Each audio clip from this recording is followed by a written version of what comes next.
This episode of Nintendo Pow Block is brought to you by, well, you. If you want to learn how to support Nintendo Pow Block and the Boss Rush Network, head on over to our Patreon at patreon.com/Boss Network and see which tier is right for you. Thanks for your continued support.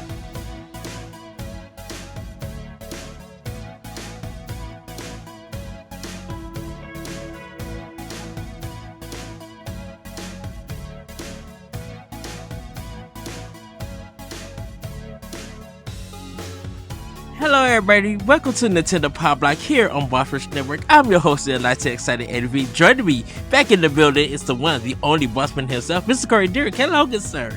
Hello. I showed up unlike somebody last week.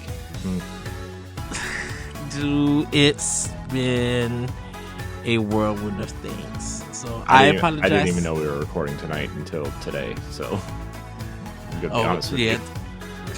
Dude, I have a 16-hour day Sunday because the one person quitting on us, and now the schedule is just like completely screwed until next week. But Wednesday, I am available. I cannot wait for Wednesday. I'm super excited for the guests that we're going to be talking to. Not for Power Block, everybody, but something completely different. And I'm super excited to be there. So yeah, we need to make a doc for questions for that, because I started and then I didn't. Whoops. Oh no. I'm so far behind on everything that I just want to cry. So, not gonna lie to you. It's fine. I'm always behind. It's just the story of my life. Oh goodness, why did that Green Day song come into my mind? I don't know. I hope it's the time of your life. That every place that I worked at in retail, that song always plays. I'm like, this must be like a shopping song or something. Elevator song. Don't know how, but it is. And everything. I had to just. I cannot believe what Nintendo was doing with all of these announcements. It's a discussion me and Josh have, and then you guys were talking about it on Power Block, and it's just like, Nintendo, what is going on? You announced your backwards compatibility, which is awesome, with NSO. You announced two N64 games for Return Plus, Alarmo, Xenoblade Chronicles X coming to Switch, and it's just like, it's almost like the Wii U was a good console. Yes. Oh no, shocker! People like the Wii U now that it's not Wii U. I hate people, man. Everybody sucks. Just kidding, but seriously, the Wii U was great. Yes. Mine's still hooked up. It's still right there. Hooked up. Yes. Ready to play Zelda. Never, because I don't get to play anything ever anymore. But I like to pretend that I'm going to someday. Oh, man. Ed, I'm having a really hard time today. I'm not going to lie to you. Oh. It's okay. Was it raining today in your area? Or No. like windy? No. Oh, okay. Yeah, it's kind of been like raining and windy here in Illinois. Cool. The weather. That's how much Nintendo news is there today. Well, all the Nintendo news like literally dropped last week. So it's just it's so bonkers to, just everything. Like once Xenoblade 3, once the trailer dropped, and then once they announced backwards compatible, like I had to like hit you up, because it's just like the things that we asked for and was hoping to happen they happen, but yet we still don't have a system. Because now, and if you think about it, we got what about three first party games for 2025 that we know about. Mm, Um, well, let's see. well, There's Donkey Kong, there's Xenoblade, there's Metroid, and is Professor then Layton Nintendo in factory level 5. level 5? I don't know exactly, to be honest. I don't know who owns that. I think Nintendo is probably at the very least funding it and probably Okay, publishing it. I don't know if they own it. Um, because I think there was on mobile too. yeah. After Well, the one with the Cottrell, or was Control, it right? yeah. That's her name, I wish right? they I wish they make yeah I wish they make a second game to that one because that one was that first one was really really good. Oh, Pokemon, um, Oh, and yeah, next Pokemon ZA Legends. yeah, Yeah, man, that game been like I forgot that kind that of was coming out. quiet. Well, I Yeah, think it's because Game Freak is still doing that PlayStation game, their own game. So I wonder if because they're making that, um, are they splitting the development time or the team for it? I don't know. I I don't know. Well, Creatures Inc. is developing it. Game Freak's helping, but Creatures Inc. is the primary developer on it. Oh, okay. So they went with another one. Okay. Well, Creatures Inc. is the one of the developers of Pokemon anyway. So Oh. Hmm. I don't know, man. I just work here. Okay. So let's So see. at least, well, at least we Games. know at least about like four games. Um, and I probably feel like that Pokemon game is gonna be. I wonder if it's gonna be like a launch game or something used to showcase the system. Pokemon's never a launch game. It's always on the last console. Mm, Remember when Pokemon Black and White 2 and people got mad because it was on DS when the 3DS was already out? yeah, Or X and Y or something? No, it was Black and White 2. yeah, because Black and White 2 came out. I think that was the Yeah. last one Yeah, so before. Creatures Inc. primary development on Pokemon Stadium, Pokemon Snap, Pokemon Stadium 2. They helped with Smash Melee, Pokemon Coliseum, Pokemon XD Gale of Darkness. These are the games that they were the primary developer on. So they basically handled the spin-off games. So Pokemon Ranger, Mm, um, Poke Park on Wii, Pokemon X and Y they did. Uh, Pokken Tournament they did. So Pokemon Sun and Moon they did. Pokemon Let's Go they did. mm-hmm. So, and then they helped on development on the main line for Switch. So, Okay. yeah. They also did character modeling for the canceled N64 Mother 3 game, in case anybody out there, the three people who care about Mother 3 that, and then the thousands of people that pretend to care about Mother 3. That There's a information's for you. community who loves Mother 3. No, they I'm just don't. saying. No, they don't. There's a They're all community. lying. Yeah. So, I could. It's where I was thinking about most of the series that is on Switch. Um, Xenoblade is the complete series. Most of Zelda, um, Metroid, the main five games are on the system. Um, besides Prime 2 and 3, I like the side games, but like the Metroid 1 to 5 is literally on Switch. Most of the Mario games is on Switch. Um, I was just like, man, they like Switch got a lot of the first party Nintendo stuff on it. Like besides like Fire Emblem was the only one that I really have. Uh, Fire Emblem and Animal Crossing, I should say, don't really have everything on the Switch yet, which Yeah. is surprising. Mm. But like all the Pikmin is on Switch.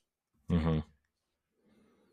Yeah, I think over the course of the next, I don't know, 5 years, I think you're going to see a lot of Nintendo's library from GameCube on, which we've Mm-hmm. talked about already extensively at some point. But like, to fill gaps, they're going to HDify their GameCube and Wii games, and port over probably some DS and 3DS games. You're going to start seeing, um, and this is where the forwards backwards compatibility thing comes in, which we'll talk about in a little bit. But like, a lot of those ports will probably be Switch games, or they'll play on Switch, right? Mm-hmm. And they'll just run better on the new console, is my assumption.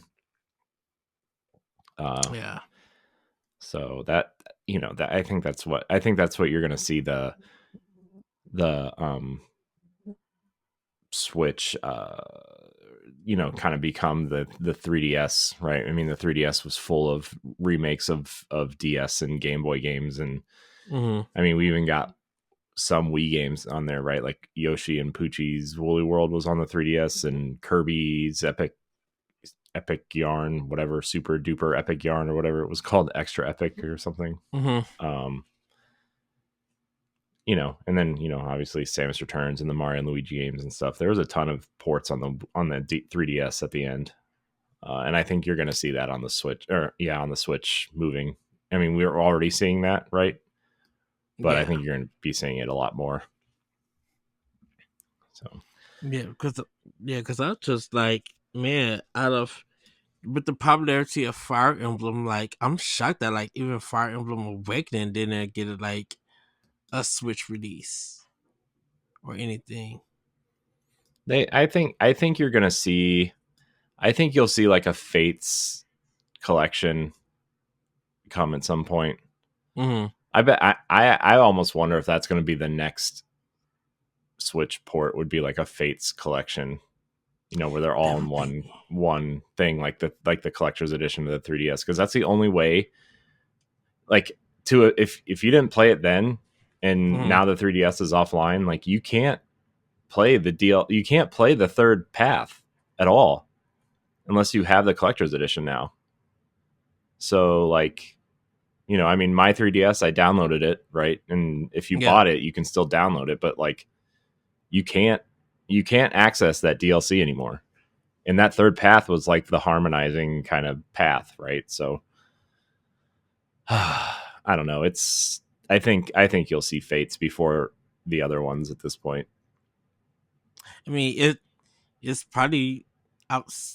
I say it's probably like one of the popular ones that Mm-hmm. like really sold, even though it was like the two game thing, which I guess, well, yeah, Pokemon what's the last it's the last one to still do like the double pack two games kind of thing. um i Mm-hmm. don't think there's I don't think there's gonna be anything.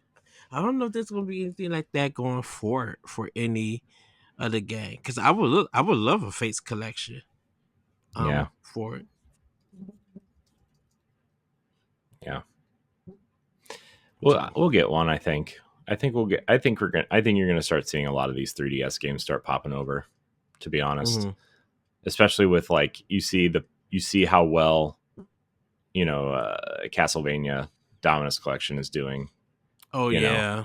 and obviously Nintendo knows how to do it with Luigi's Mansion 2 and a couple other games, right? Like there are DS games already, you just don't realize it. And I think you're gonna start seeing them move over, and we'll talk about that soon, because when we asked for questions tonight, people really want us to talk about the Wii U tonight.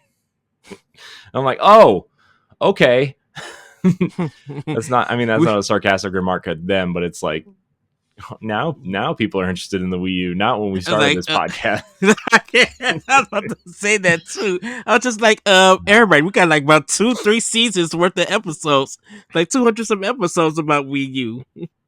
Oh, man, good times. Okay, Yeah. well, Hello. that's good. Hi. Well, Corey, how about we get into this housekeeping? Housekeeping? Yes, Why? I'm just because kidding. it's part of the show. Well, I'm waiting If on you you. want, if you want to Bleh. support it, I can't with you. I know. If you want to support Nintendo Pow Block and our other podcasts, you can go to our Patreon at patreon.com/Boss Network. Subscribe to tiers on our Patreon can grant you perks like the new exclusive pre and post shows, voting rights for Spoilercast and Video Game Book Club, exclusive question threads for Spotlight Podcasts, early access to After Dark, and more. As always, though, your viewership and listenership is enough for us. Subscribe to the Boss Rush Network on YouTube and like this video. If you listen on Apple Podcasts or Spotify, or even if you don't, leave us a rating and a nice review on those platforms. You can find all of our banters, features, listicles, reviews, and more on our website, bossrush.net. And I just want to say, everybody, that my Never review is still up, so you guys could go read that. Um, yeah, and in case if you guys are playing Life is Strange Double Exposure, if you check our Talk the Walk episodes, we have all 3 games, or not all 3 games, but yeah, we have all 3 games of Life is Strange, the past ones up there, so you guys could go watch those episodes, for it. So yeah, Nice. because I know people are playing Double Exposure, and some people are finishing. They said they really enjoyed that game. Yeah. Oh, good. I hope people are enjoying it. Yes. Anything for you, Corey? No, there's nothing new for me. Okay. Not a thing. I've been so far behind on everything and trying to just I don't even know where to start, to be honest. I'm just behind on almost everything. And I'm just trying to play catch up. And it's really hard to play catch up when Yeah. you know, Ooh. it's really hard to sorry, my thing was like you're reconnecting. It's really hard to play catch up when you only have like 45 minutes now instead of 2 hours to do things. And you know, Oh no. I don't know, man. I'm just like White. there's no time. There's just no time to do anything anymore. It's driving me nuts. So, man, Okay. I'm not like trying to. I'm sorry. I'm not trying to like be in a sour mood or anything. I'm just like, we didn't start recording until 10:30, and I was planning to do some work today, and I didn't get any of it done. I didn't get anything done today that I was planning on getting done, and now I have to shove it into this tiny window tonight before I go to bed after we record, and which I should be sleeping, but I have to get it. I have to get it done because I have a whole list of things to do tomorrow, and it's like, oh my gosh, I don't have time to do all of Mm. this anymore. Uh, Oh no. it's fine. What are we talking about? We Video was gonna games? get it. We was gonna get into Snacktendo. Hmm. Well, everybody, it's time for Snacktendo, and I do have snacks. So I went and got sushi today, and decided to get some snacks. While I was getting my sushi. So, um, to celebrate Mario Luigi's Brothership, I got some Mario Luigi cookies kind. Mm.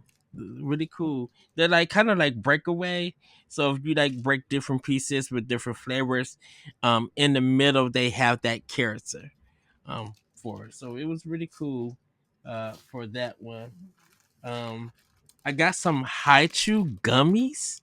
Uh, I've never seen these. So I guess the Japanese mall that I go to just got them. Uh, and then which was kind of like cool. Uh, I got some orange chocolate Kit Kats. Like I've never seen this flavor. Normally Japan they have their Kit Kats they have like different flavors. That they don't sell here in America or even Canada or anywhere else. So it's something that they imported. Um and then I got some Japanese bread with yellow cream in it, which I'll probably eat tomorrow for a nice dessert. Yeah, but that's kind of like the snacks that I got. And I'm super excited. I got an Oregon sushi plate, which is salmon on the top, tuna, uh, the spicy mayo, avocado, and they have like a soy kind of wrap around it, so it's like the clear kind of wrap that's around it with the rice on the covering it and everything, and it was just so good. I'm like, oh yes, because I normally go get the grilled salmon there, but the rice be too warm, so it kind of breaks off and everything. But yeah, it was really really good. Um, just going there, getting some snacks and eating some sushi. Yeah. So that's kind of what I've been snacking on. We are getting our Christmas um items out for uh for the food, like the Christmas stacks. We got some new ones that came out. So I'm just waiting to see what all our new ones is at. And then I'm going to pick them up and give them a try. Uh Mm, but yeah, that's what I've been snacking on. And I had a nice. Burger King chicken sandwich that I haven't had in a long time. Mm, Pretty good. nice. Uh, nothing really on my end. I mean, we had some pizza tonight, but nothing like exciting to talk about. So sorry. Um, yeah, I don't know. It's again, it's just been a weird. It's been a I don't know, man. Weird There's something week. off. There's something off with me. I don't know. I just have this weird feeling. So Okay. Well, it's okay how though. about how about we get into playing with power? So I think we're gonna save Brothership for last. Well, I Um, didn't play it, so I hope you have something to talk about. I I haven't I played any do. games all week, so this section's all you. I do. Um, so played a little bit more Metaphor with Fantasio. Um, it's getting okay. It's getting a little bit better. Um, but been like diving really into Dragon Age Veilguard, and oh man, I like I said, this is a good look for Bioware. Um, they actually know how to work the Frostbite engine, and I have now like really big hopes for Mass Effect, the next one. Uh, if they could keep this, I mean, if they could keep this up, and Mass Effect plays this well and plays this good, it's going to be a big hit. So loving Velgar. I finally got all my characters because you get like 7 teammates and then it's you to make 8. But it's like a team of 3, so it's you and 2 other components. Where Dragon Age Inquisition it was 4 characters that you could choose.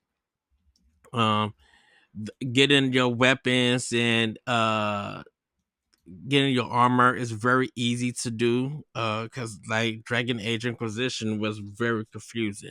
I don't even know how you can have like the best armor even when you're custom making it. uh so But yeah, Velgar is really up there, getting up there for my Game of the Year nomination. I hope they For don't. I hope they don't close BioWare I really hope so too. because Um, I heard the game has not sold well at all, which is you know not great. Even though the game's mhm. getting relatively good reviews, and I don't know, And but people been it's the same with games like Alan Wake 2 though, right? I mean, that game still hasn't made its money back, and it's been out for over a year. So yeah. I mean, I mean, they're fully funded because Epic funded them, but like what it cost to make that game, they have not made that money back yet, which is It crazy because the budget was only like $40 or $50 million. it's so surprising that because even Astrobot only did like 1.5 million, and people are complaining about that not being good numbers in sales, a good sales number. Um, I and mean, it just it's feels like, but so I'm like, so what is it? I'm like, what is it about AAA games, big budget games, being on Xbox and PlayStation, even PC, being multi-platinum or their own first party? Why are they not? Why are they not celebrated when they sell past 1 million? Is it because of their budget and then I'm not making the money? because their budgets are like $200 million, and if you sell a game at $70 and you only sell a Mm, million units, that's $70 million, and you are still $130 under budget, and that's not including marketing. So they need to sell 5 to 10 million to make it right, and mm-hmm. that's if it's not a licensed game, right? I mean, you look at Star Wars Right. and Spider-Man, like those games owe Disney money, so like you have to sell probably double that to make your money back. And then So I here, mean, that's why smaller experiences and indies are doing better because they don't have to. I mean, they're not spending the budget. I mean, mm, that's why Astrobot is considered a hit because that budget was like what $50 million, and it took 3 years to develop. And I mean, I wouldn't necessarily call Astrobot a AAA experience, but yeah. it's like a high profile Sony single player experience. So you know, So I wonder, are people shocked that when Nintendo does 1 million plus, um, nobody cares about a million sales, Ed. You got to get that number out of your head. I've been no, telling you that I for said I years. said 1 million. No, I said 1 million plus when I Nintendo know, does but a you got million it. plus. I know, but you got to get past the million. You got to say like 5 million because a million is like not a viable number anymore Oh, anywhere unless you're an indie I'm game. well, I was just thinking of Nintendo, just themselves, outside of Microsoft. So Microsoft and Sony, yeah, I would say 5 million with ease. But like Yeah. it, but it's just like if Nintendo does 1 million plus with their first party, it's like, are people even shocked now? Or anything? Because I know someone No. just like put that list, I think Shane put out that list. He was just like all the first party games that done a Well, million plus Nintendo for put the list Nintendo. out. Oh, they put Nintendo the put the list out. list out like 2 weeks ago or a week ago or whatever. Yeah. Is that because of the meeting? Um, Yeah. Their financial reports. Yeah. so I wonder. It's just like I'm like, goodness. I'm like, I know they put it out before. I'm like, but is that mug still growing? Is that list still Yeah. growing? Yes, it is. Yeah. Um, yeah. It's I mean, we could talk about bloated budgets and Mhm. whatever and the AAA experience and anything else, but like when push comes to shove, you look at Nintendo, right? They literally sold a deluxe version of a product from last generation that sold almost 65 million units. Animal Crossing. I mean, it's a great experience, but there's no way that budget was extremely high, right? I mean, Right. uh, it sold 40 something million units. Zelda or Breath of the Wild is at 32, Smash is at 32, right? I mean, these games are I mean, I would say out of all those, Breath of the Wild is probably the one that had the largest budget, and uh, and all the rest of the games that are on that list. I mean, Mario Party, Super Mario Party is on that list. You can't tell me that game had a big budget.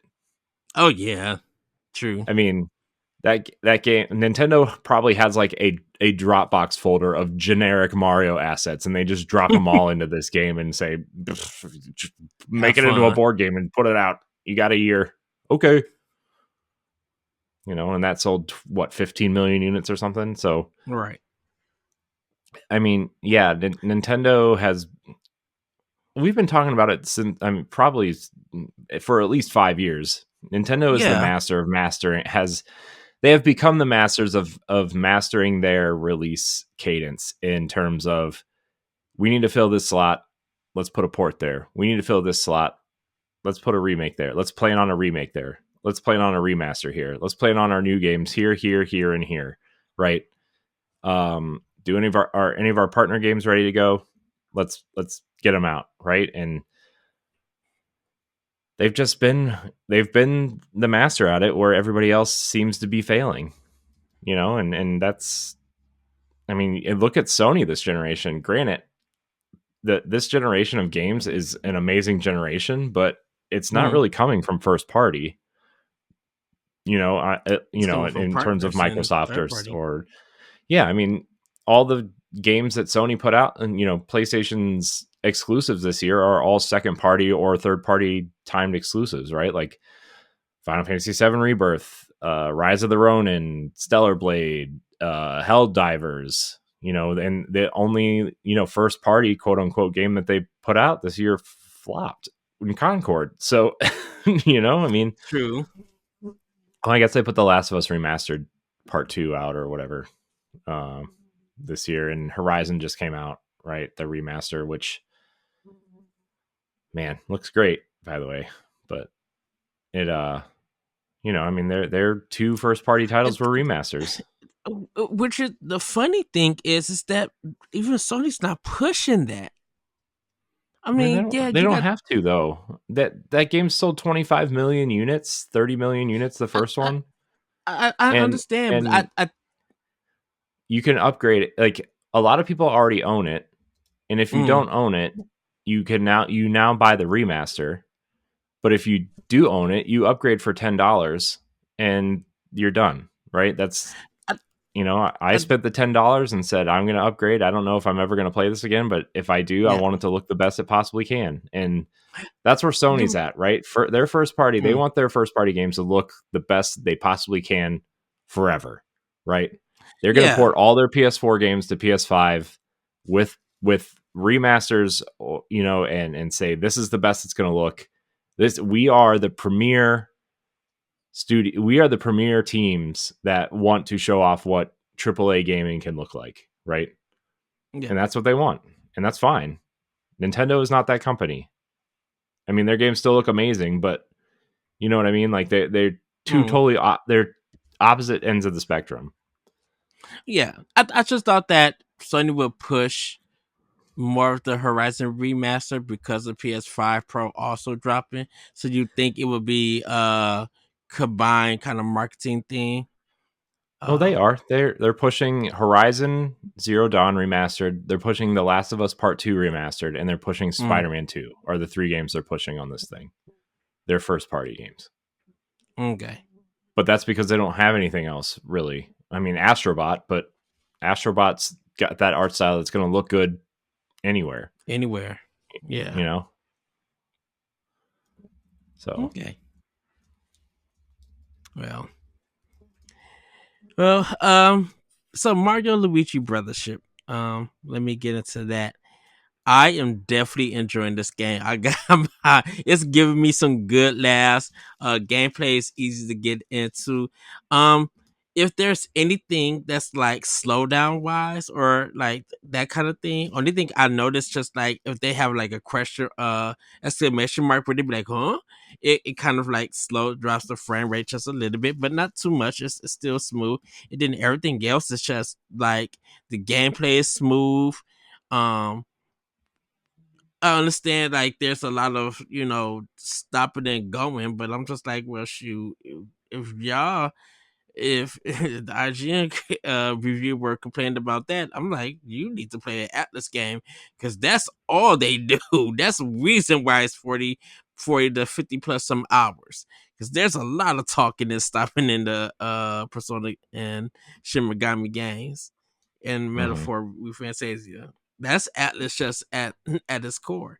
So, but it's not really bothersome or anything. I'm definitely enjoying it. Like I said, there's a point where, and this is in the beginning of the game, where you're about to learn on how to traverse to another island, and one of the characters is just like, well, uh, whether you like it or not, you got to get into this cannon, and it's just like both Mario and Luigi drop their head and be like, "Oh, Mamma Mia!" It's so funny the way they did Hmm. it. I'm just like, "Oh, they did this. They did this comedic time is so perfect." Because even Mario and Luigi just like, "We have done this too many times. Do we have to do this again?" So it's getting really good. I can't wait to play more um of it. It runs like I haven't had any frame rate issues besides, like I said, the like exclamation mark. um I haven't had no stutters or anything. So, and I played it in handheld and on dock, just no problems at this time. So maybe when I play later, I'll maybe see something. But other than that, yeah, I it's not holding my hand. I'm just like, this is the normal thing for Mario and Luigi game. Uh so I haven't fought any bosses. I just only fought like two kinds of enemies, and that's about it. Um and so it looks like it's a really charming game, and I get it if it I feel like it's going to be kind of easy, kind of medium. And like I said, I think they were just like, with this cartoon art style, and the way that this game plays and stuff, even though we want adults to play it, we really want everyone to play it. It really has a childlike mentality, and childlike feel. Kind of also like Echoes of Wisdom, that it has, it's catering to younger kids who maybe are interested in playing these games and maybe need some challenge, but still nothing too hard, just to ease them in. Like for Hmm. adults, it's going to be easier to get into, easier to play and stuff because we understand the mechanics. But for some younger kids, they may not understand like role playing mechanics like that. So it may take them a while. So we want to make it easier for them to learn. Um, for it. Yeah. I mean, So plus, I mean, these, no, I'm not trying to like put these games down or anything, but they've always been mhm. on the easier side. These games have always been easy, right? I mean, since Yeah. I would say since Super Mario RPG, these games have been relatively easy. Um, so yeah, I don't disagree with you there. Yeah. I Um, think the E for everyone. There's probably a discussion that or something I'll probably end up writing as a boss rush banner, because I think as adults we don't understand what that actually means. Um, I think for adults we don't think about younger players playing games like this who are not just into Fortnite and stuff like that. yeah, So I've been the the one thing I've been thinking about writing for a long time is the being in this space has ruined video games for me.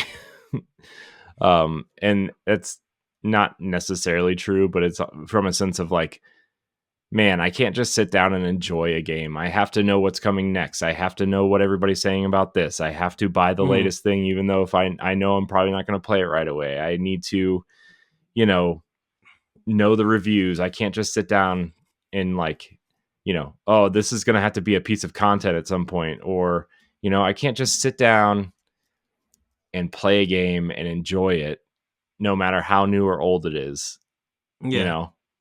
And that would be the perspective I would write it from, but I'm so far behind on everything else. I don't know if that's even going to happen ever, but I think that's an interesting premise or an interesting, Kind of be angle. like up to being up to date and informed, like being on top of it. Gaming. Yeah, it's just man, I envy people who don't, have to be that way. True. Man, I think that's a. I think that's why for gamers who are not content creators and things like that, that they could go in and enjoy anything that they play and show it off and be able to talk about it. Even if they don't like it, they could give a opinion, give a fair opinion and a fair criticism on why they did or didn't like it and stuff, and not have to worry what anybody else has to say about it. yeah, So, but yeah. yeah, that's what I definitely been playing. I did buy the Castlevania DLC for Vampire Survivor.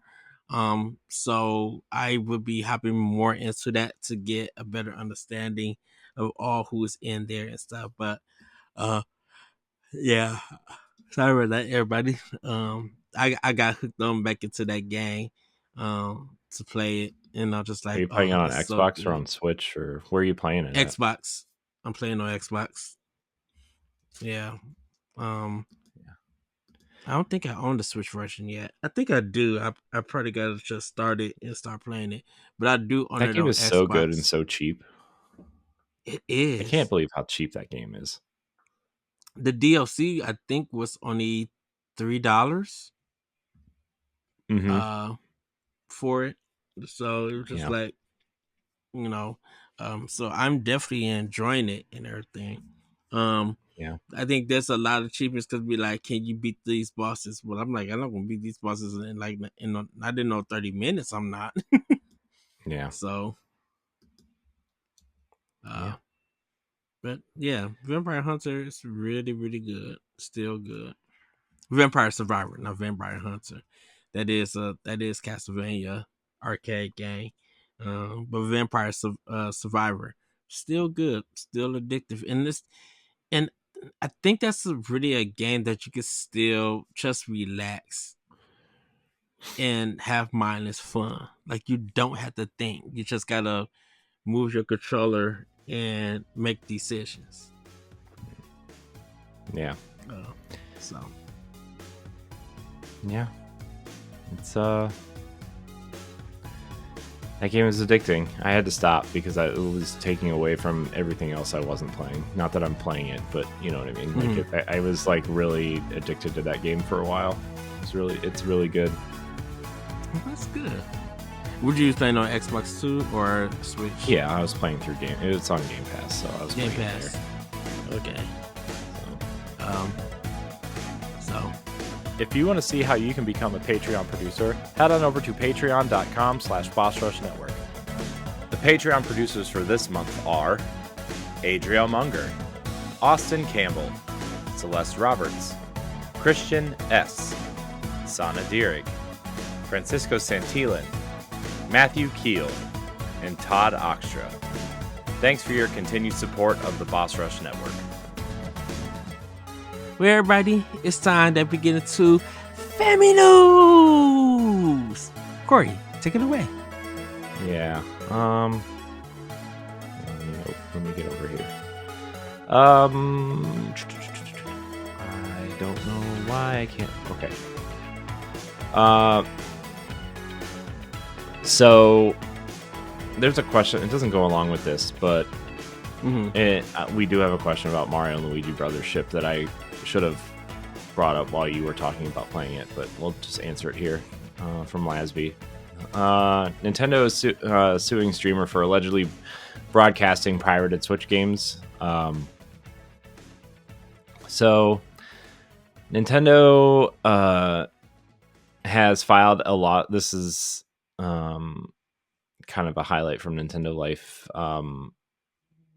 Let's see, where's the Nintendo's filed a lawsuit against an individual who apparently, quote, repeatedly streamed, pirated, and emulated Switch games while also promoting Switch emulators and other piracy tools to his audience.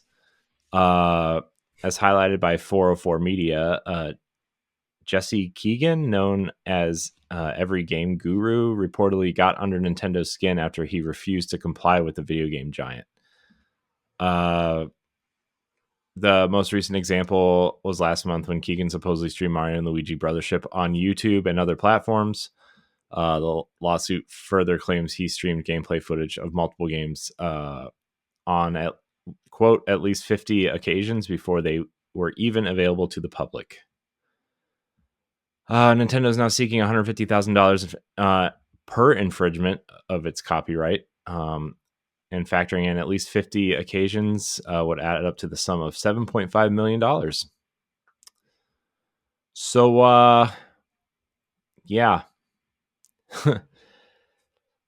Nintendo will get you. I think he sent a letter to them saying that he was doing this and that they can't do nothing about it or something like that.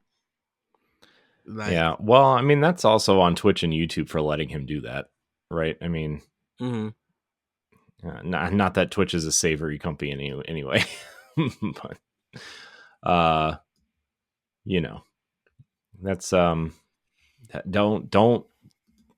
mess with Nintendo. I don't know, man.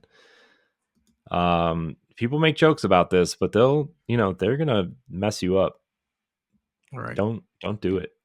And like I said, it is their IP, and like, well, first of all, I'm like, you're stealing from them because the game's not even out. Anything. So I'm like, we already, because when stuff like that gets out, that's why on social media they be like, hey, this game got leaked. If you don't want to see it, stay off these channels or stay off YouTube or social media. If you see a theme or something, just stay off it. Don't go in. Yeah. So I mean, like, Nintendo's gonna be definitely in their right to do it, because I'm just like, in reality, you are stealing from them. Yeah. You trying to play with Nintendo lawyers? Oh, heck no. Yeah. Don't mess with Nintendo. That's all I got. I mean, and people are just leaving receipts streaming this stuff. I'm like, you just making evidence from them to go for them to present to the judge. Yeah, it's bad, right? I mean, I've seen enough, streamer. I mean, even with smaller games or indie games, right? Of these, don't stream past this part. Don't make content past this part. I just read one today while I was going through my emails of like, don't, if you're going to talk about this early, don't talk about it past this part. And I'm like, okay, probably not even going to get past that part anyway. But Square Enix is doing it with with Dragon Quest 3. Yes, they are. That one is a fun read if you haven't read it already. Oh, I didn't. If you didn't get that email, Ed, if you didn't get that email, Ed, I'll show it to you. Yeah, I didn't. Oh man, it's a fun read, but the Monster Hunter one, even for the alpha test, and the Destiny Rising one for the alpha test was really interesting. Although the alpha test one was public if you got into it, so that embargo sheet or the whatever. Destiny Rising, interesting ideas, really gonna be monetized to kill the game. That's all I'm gonna say. For mobile. Yeah. It's got some neat ideas though, but I can talk about that later. I did play that this week and Monster Hunter, but not relevant to this audience. Although I think Destiny Rising would be an interesting game to put on Switch too, to be honest. I think you said something about that. I think you tweeted that out or something. And I'm just like, that sounds good. I think that would be a good business wise for Sony and Bungie, because that would be a good thing. Because it also, like, there are mobile games that are on Switch that like Star Wars Hunters is the first one that comes to mind, right? Like that game is a Mm, mobile game. That is a straight up mobile game that is on Switch. It's not on any other platform. Well, I guess it launched on other platforms recently, but yeah, like it was on Switch and mobile for like 6 months by itself, and it's like, oh well, and there's a couple other mobile games I saw that were on there, and it's like, why wouldn't you? I mean, it's not. I think the Switch is the perfect platform for it if you're going to port it to the consoles, because it's not going to eat into your current Destiny fan base, because Destiny 2 is not on Switch. yeah. It gets new people into the franchise, and there's a lot of people that own the console already or are excited for the new console, And and that's just going to I give you a new audience to play. and I don't know if it's free to play, right? hmm And people are going to want to use controller for it because it's a shooter. So, anyways, Yeah. we I mean, that's could talk about that later, to I guess. I mean, for uh, Sony, I'm like, if that brings in good money for them, I think people, I think definitely the downloads they would keep track of. Sony would be like, let's see how good this would do download wise on Switch. mhm, yeah. So, anyways, Mario and Luigi Brothership. Um, don't stream games early. We do have a question about Mario and Luigi Brothership. I'll just ask it here, or I'll read it here, because we're already talking about the game. Mm-hmm. David Lasby, our pal, our buddy, Editor chief. yeah, wrote in, what's with IGN's Brothership review? Is it another Alien Isolation situation? um I didn't read IGN's review. I just heard the person who reviewed it didn't give it a good score. Give it a 5. Yeah. My opinion is, if you're interested in the game and you like this series, play it for yourself. I mean, look at Alien Isolation, right? I mean, Mm-hmm. I know Ryan McCaffrey didn't really care for it when it launched, and that was his opinion at the time, and that's fine. There are quote unquote bad games that I like and quote unquote good games that I don't like, So everybody has their own opinion. This Right. was this person's opinion, and it's fine. Whatever. I I I I think don't they're really I don't remember the last time I right. read an IGN review, to be honest with you. So, I uh, I I I I definitely like listen to their reviews. I don't really read them or anything. Um, but I think there's there's supposed to be a balance of good critique and bad critique, and the good critique is just like the stuff that you know the things that really work well in a particular game. Um, that works well in other games. That's kind of a good critique, but um from what it seems with this IGN one, it just seems that the reviewer was nitpicking a lot of stuff about this game. And it kind of feels like it's two different games that different reviewers are playing. So if you read like Nintendo Life, they gave it a 9 and it breaks down. Even when there's problems in it, they break it down. But this one, mhm, it kind of feels like there's so much negative connotation to it that the things that do work well, okay, he probably gave credit for, but there's so much that you cannot overlook that makes it a bad game or makes it an average game. um and my feeling is that, well, if you're going to critique it on this level, there are other games that do the same thing. A lot of people just like, well, what about the hand holding? I'm just like, have you not played the Persona game? Once again, Metaphor with Fantasio holds your hand so much that you could barely do anything. But I'm like, that's a game that's getting 9s and 8s and nominated Game of the Year and everything. And I'm sorry if it feels like I'm picking on it, but I'm like, when you look at games and that kind of behavior, when you accept that behavior from another game, why is it not accepted in a different one? So I think for with Mario and Luigi, I think the reviewer was just really nitpicking and didn't give it a fair chance. Now, it is his opinion. It's his personal opinion, and it's good to read articles like that so you can be well informed. If you don't like that reviewer's opinion about the game, then ignore it and go and play the game for yourself if you're up to it, or read reviews that you feel like does a game justice and everything. Because the thing about it is that yeah, there was he got pressed because of what he said. You know, him being kind of funny, and his getting his stuff getting a retweet on different social media. It's just like you're that he's I know what people are doing, trying to make sure that they get responsible in whatever way that they want to respond to, but you're spreading his message more when you're doing that, in a sense. So Yeah. I'm like, so it can be a game of five, but then maybe when you see on NPD, oh, Mario Luigi is at 4.5 million sales.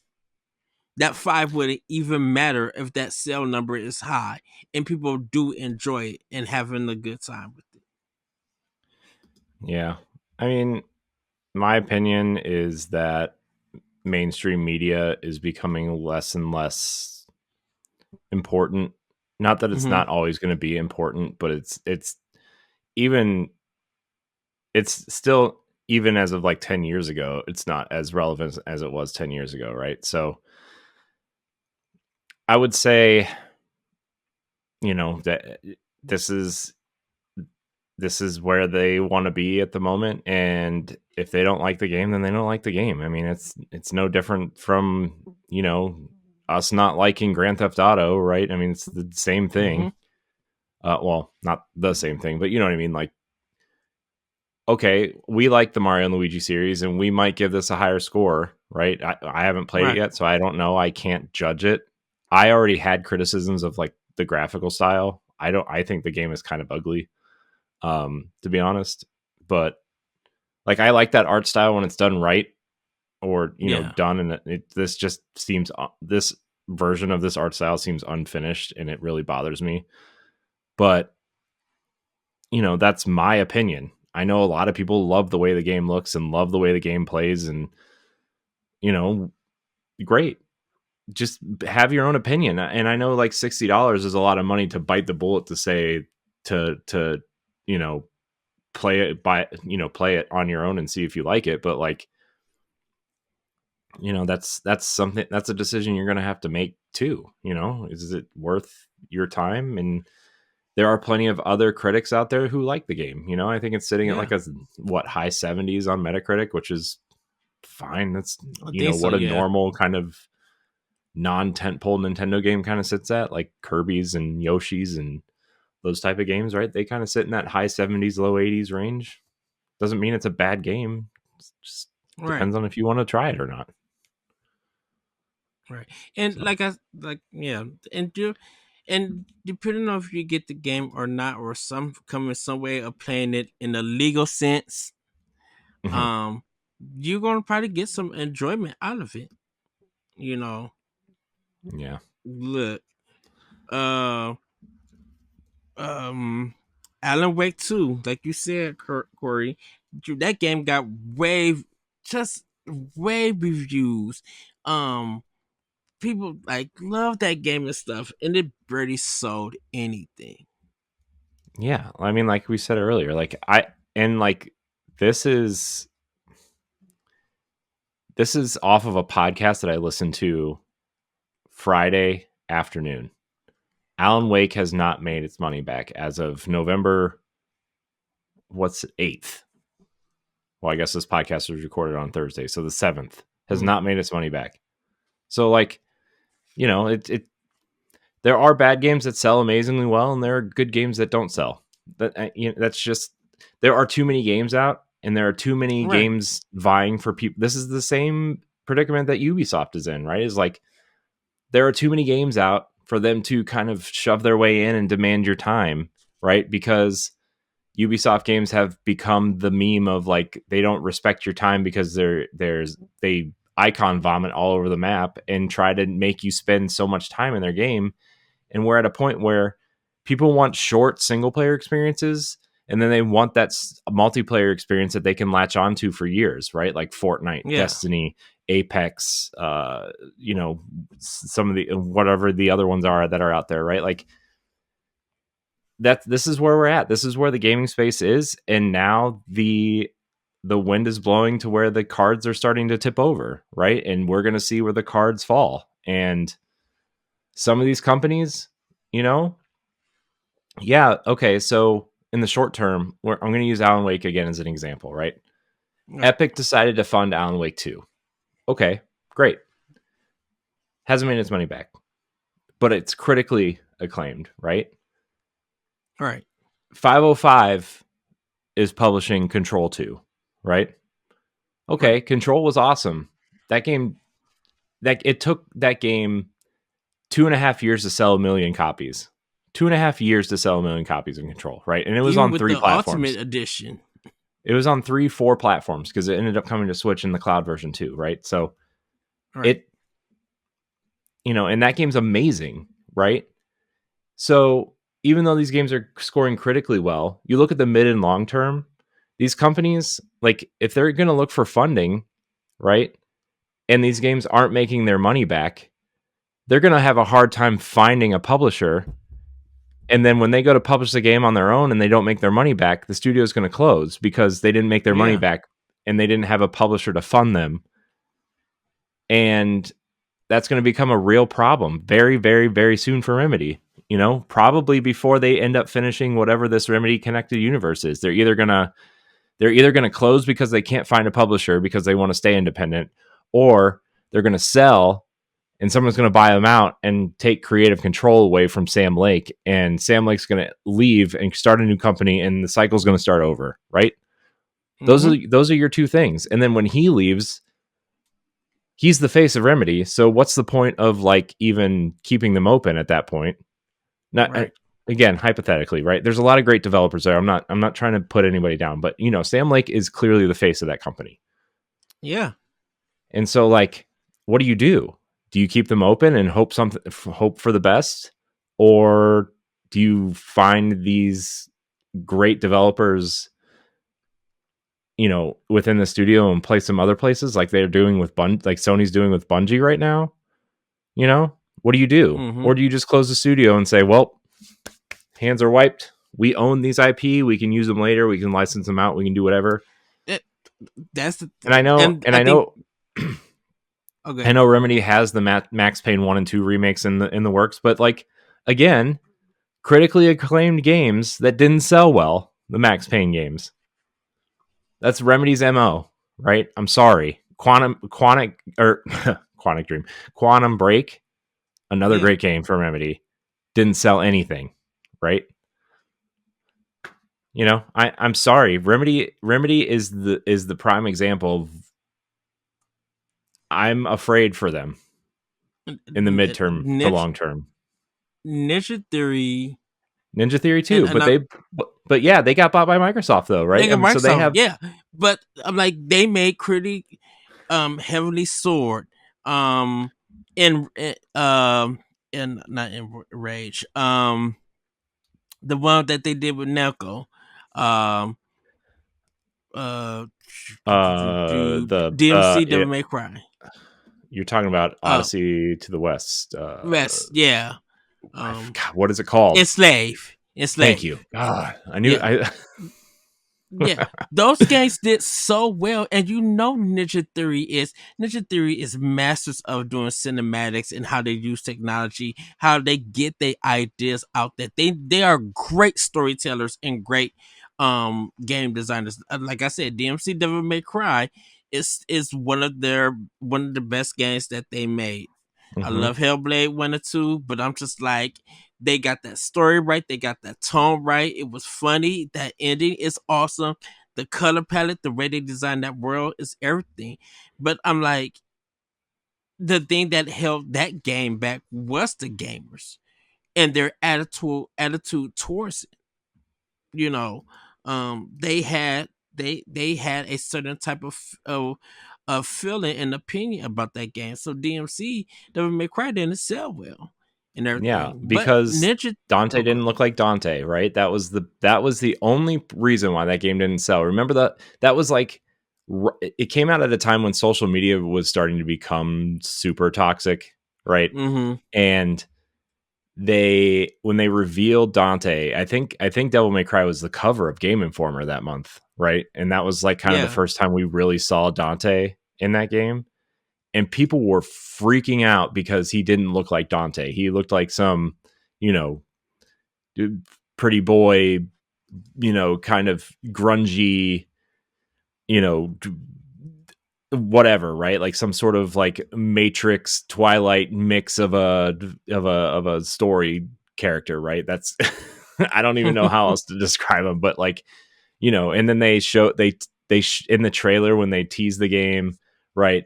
The mop head fell on his head and gave him the white hair with the whatever like he has in the other games, and he's like, Yeah. well, what do you say, like no way in hell or whatever, like Yeah. that was like the line he used, and people were so mad.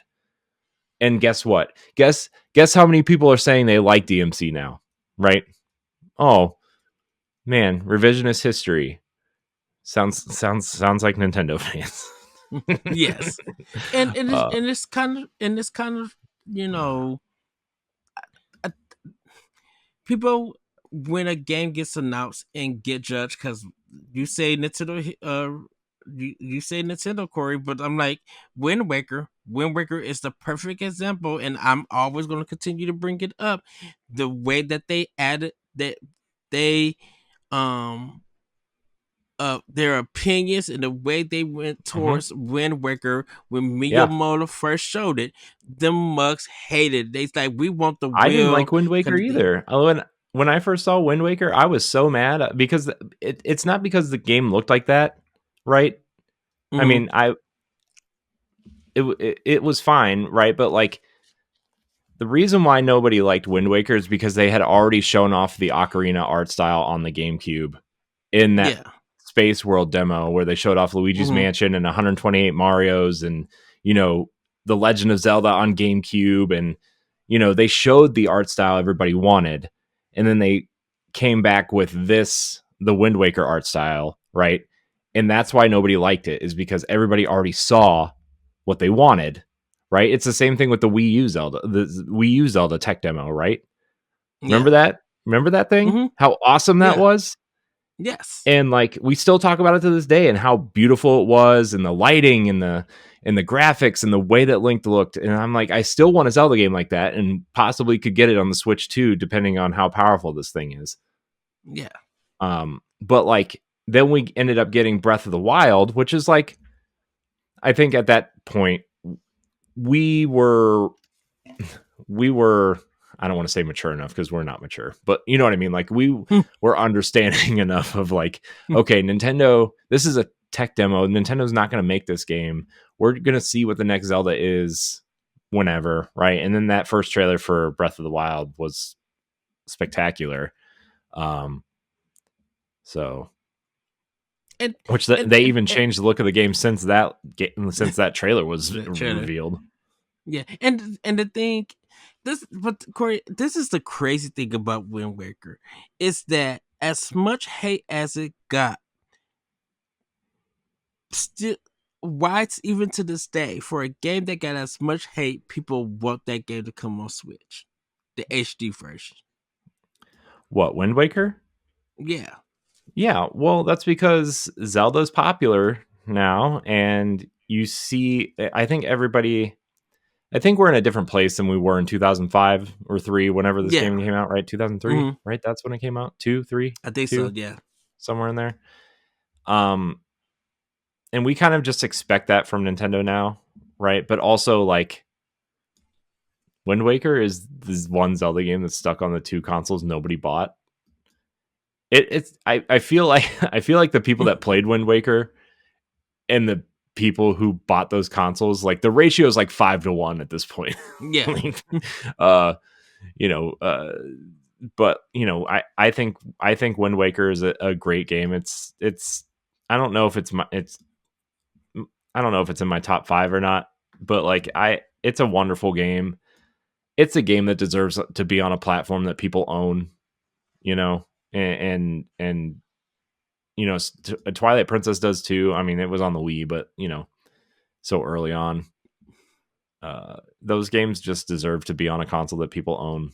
But at this point, I will take I'll take anything at this point. I would say Uh, it.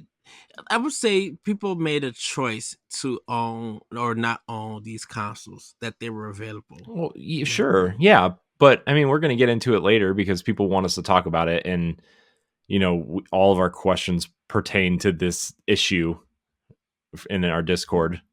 Um, but we're going to talk about the Wii U later. And guess what? Oh, guess what? People love the Wii U. You know why? Because 6 of the top 10 selling games on the Switch are Wii U ports. Oh, and guess what? Everybody's excited for next year a Wii U port. Oh man,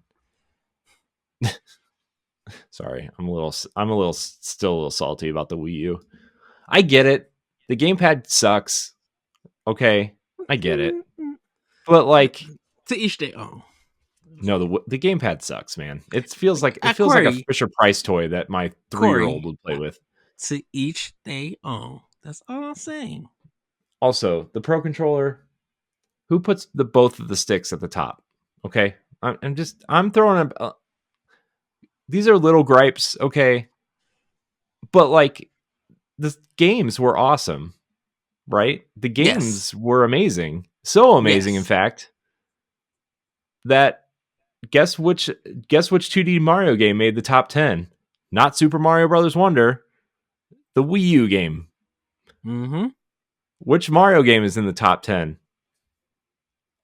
Oh, 3D World? Okay.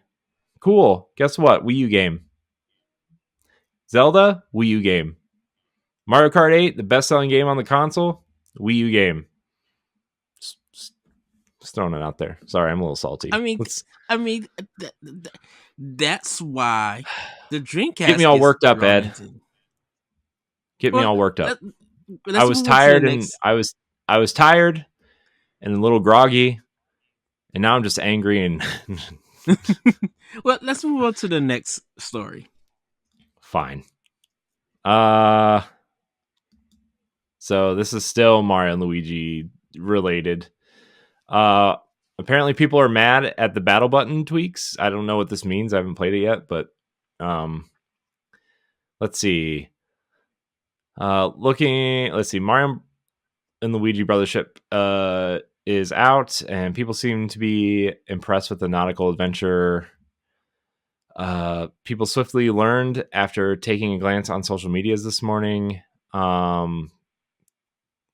Looking past the new visuals, the delight, a full weirdness and kooky characters, more than a handful of people seem to be taking issues with the game's bro-specific button battles, namely how Luigi's B and press B to attack isn't as straightforward as it always has been.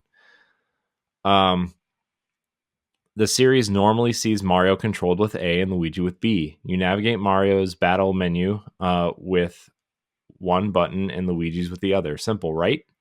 The same system is still present and correct in Brothership, apart from one notable change. You now select Luigi's attacks with A before carrying them out with B. Oh, okay. A to select the thing. Okay, Mm-hmm. fine. I don't know. I think people just need to get over it and play the game. It became a story because people on Twitter even slash though X was complaining about it. even though on the Boss Rush podcast that people will hear this week, my whole issue with Monster Hunter Wild Alpha was that it doesn't control like a normal action game. So who am I to talk about controls? I know Laurent was probably just like, "What?" I know Laurent was I think Laurent was just being nice.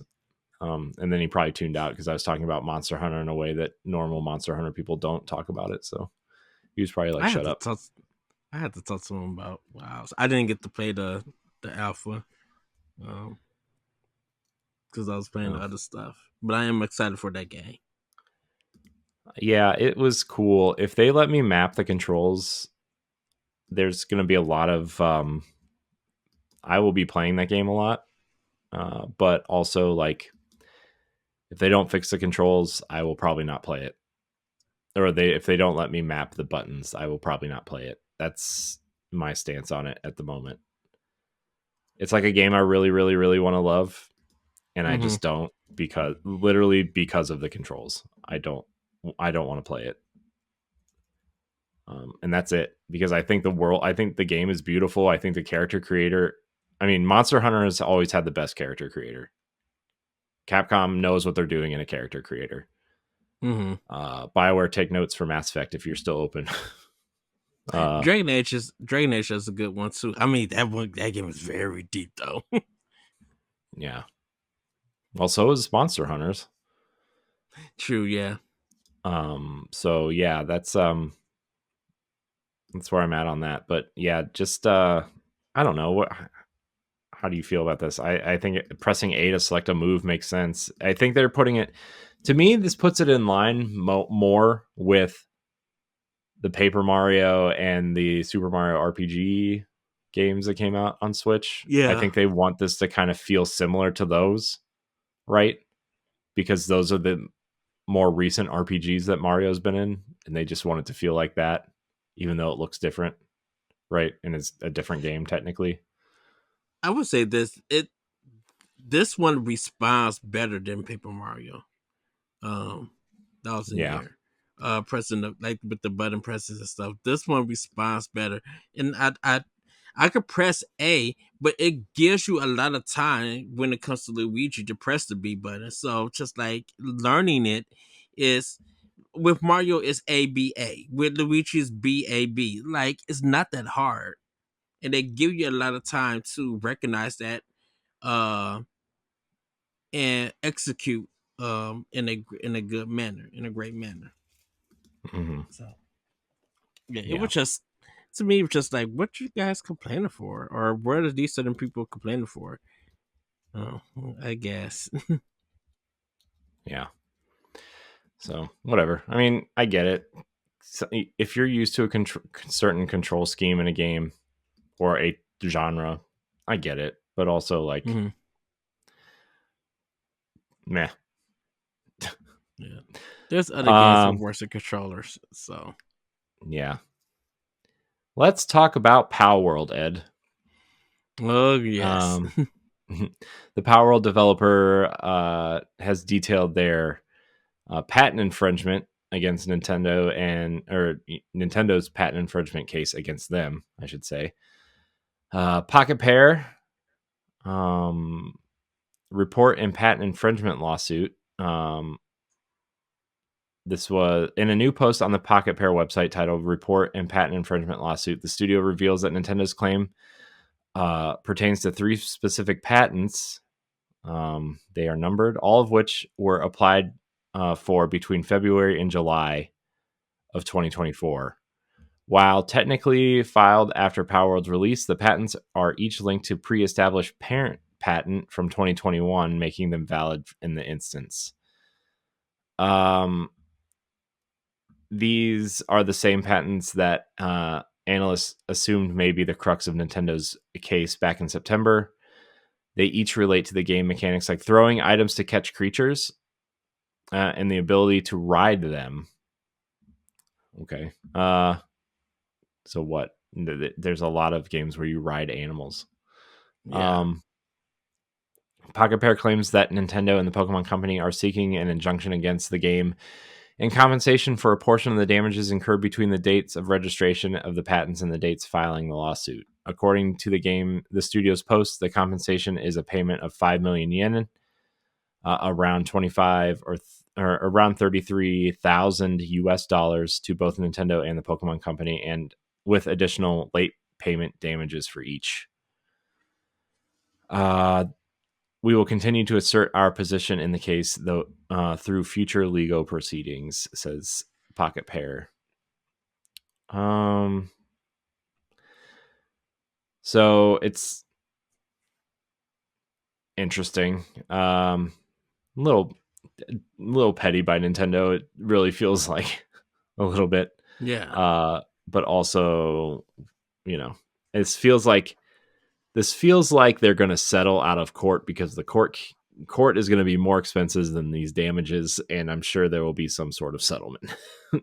Also, I think it's worth noting that these are patents filed in Japan, which is why the game is not Available. available in Japan, Right. and other certain Asian territories. So Yeah, I think we probably won't get anything until like next year. yeah, A verdict to next year. yeah. Our last story is that Amazon appears to be selling Nintendo first party games again. If you don't remember, they stopped selling Nintendo first party games. They were canceling pre orders and stuff like that. And then you could only buy them through like third party places on Amazon. And it seems like that's over. Zelda is available. Certain other titles are available. Although I did not see stuff like Donkey Kong, Mm-hmm. which is available at Best Buy, or Xenoblade, which is available at Best Buy. So, it's those games are not all of them are out yet. So, or available for pre-order yet, but games that are out seem to be there. Like Mario versus Donkey Kong is on there now. So you can get those now, I guess. But I don't know. I thought that Amazon was selling the games afterwards, but it must just be from third party sellers. The, So the question I had is I didn't even know that this was happening. I'm like, when did this happen? it happened when people started noticing it when Luigi's Mansion came out.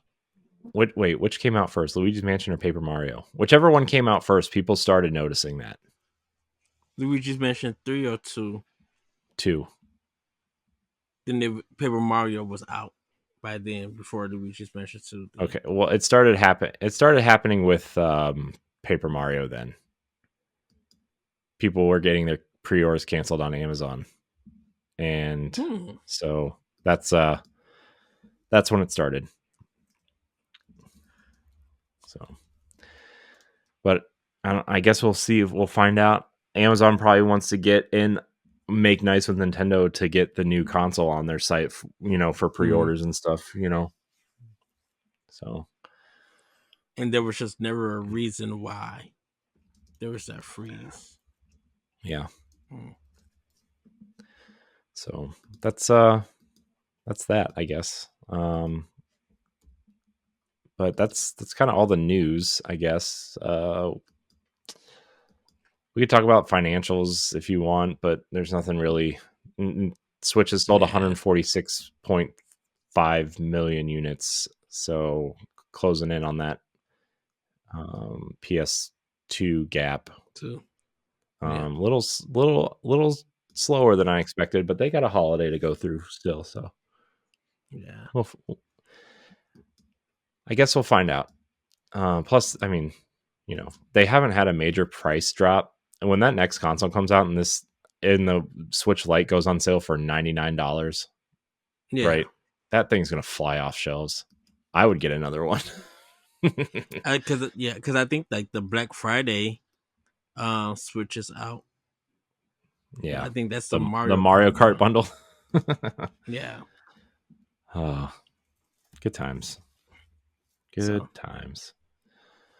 All right, Ed. So our topic of this show, people want us to talk about the Wii U. So there were two banters written this year, I think, on the website. Well, one was like last week. Where did that go? Where's this? I gotta fix this Discord server, man. I'm just gonna make a Pow Block server, or not a server, but like a category on Discord mhm. where it's all gonna just be Nintendo talk whatever. One was written by Josh Martinez. It's time to admit the Wii U wasn't that bad, and Mary Helen wrote one. Did the flop of the Wii U cause a delay in Nintendo IP releases? Which that one we kind of already covered on the show at one point because Mario Odyssey was supposed to be a Wii U game at one Mm-hmm. point. It was being developed for the Wii U, and then they pushed it. Um, but I definitely want to talk about the Wii U because, and you could argue that the two best games on the console aren't even on the console yet. The two Zelda games. So, well, two of the best, I guess. The best one is it launched with the Switch, so whatever. Breath of the Wild, technically a Wii U game. Everybody, remember that your favorite That Switch is game is a true. Wii U game. That is true. Oh man. So I don't really know where to start with this. I guess Well, the Wii I U will was say, I will say this before you go, Corey. We did do a time capsule, everybody, for the Wii U. we did And we kind of like discussed like the history like of the Wii U. I think um it wasn't a bad system. I think it was the idea of gaming during that time. Um, because don't forget around that time, like PS 360 was about to go to Xbox One. it PS3 was launched at a about to go weird to time. yeah, It and really the, launched at a weird time and don't forget like we was still selling that Just Dance games were still selling.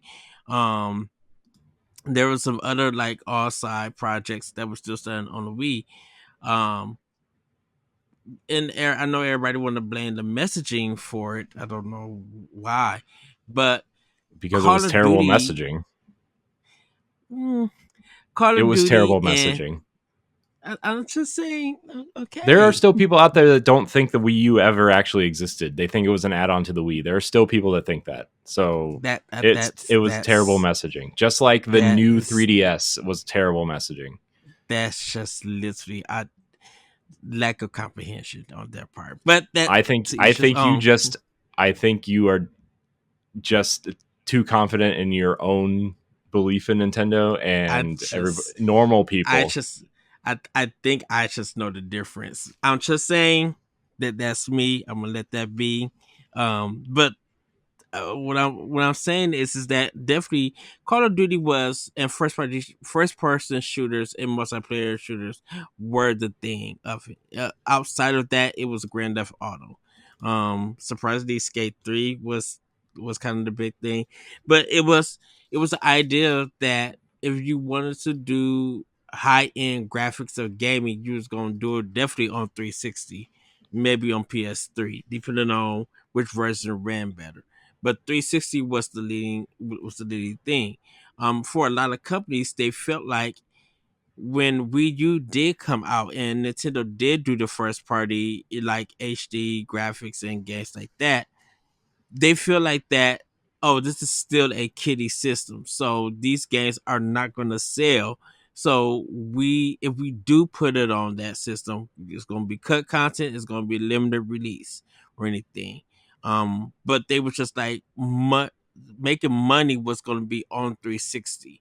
And they were trying to get that Call of Duty high number sales. um and they felt like Nintendo couldn't deliver that Mm-hmm.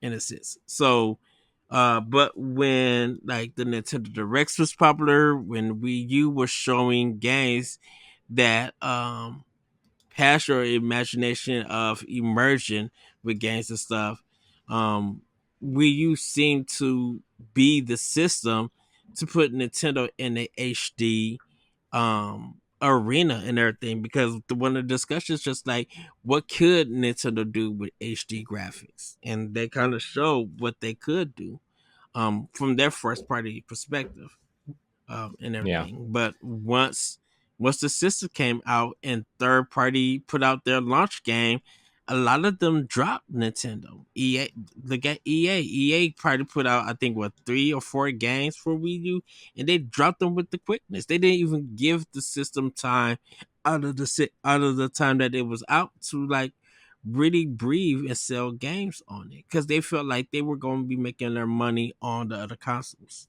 Um, so we didn't get games like Tomb Raider. Um, we didn't get Grand Theft Auto. We didn't get like these a lot of teen and mature games because they felt like it wouldn't sell on the console with it. Mm-hmm. So the only games that were really selling and kind of making money was Nintendo first party games. And like Iwata made sure that, you was gonna get uh the best games from them. Yeah. Um. Yeah. I mean, we always talk about how the Switch or the Wii U was kind of the proto Switch, is a term that I've been seeing thrown around recently. Mm-hmm. Because that's we haven't been saying that for 5 or 6 or 7 years, right? They just got it Right. backwards, and obviously the Wii was or the Wii U was trying to take advantage of the second screen experience that people were trying to make happen.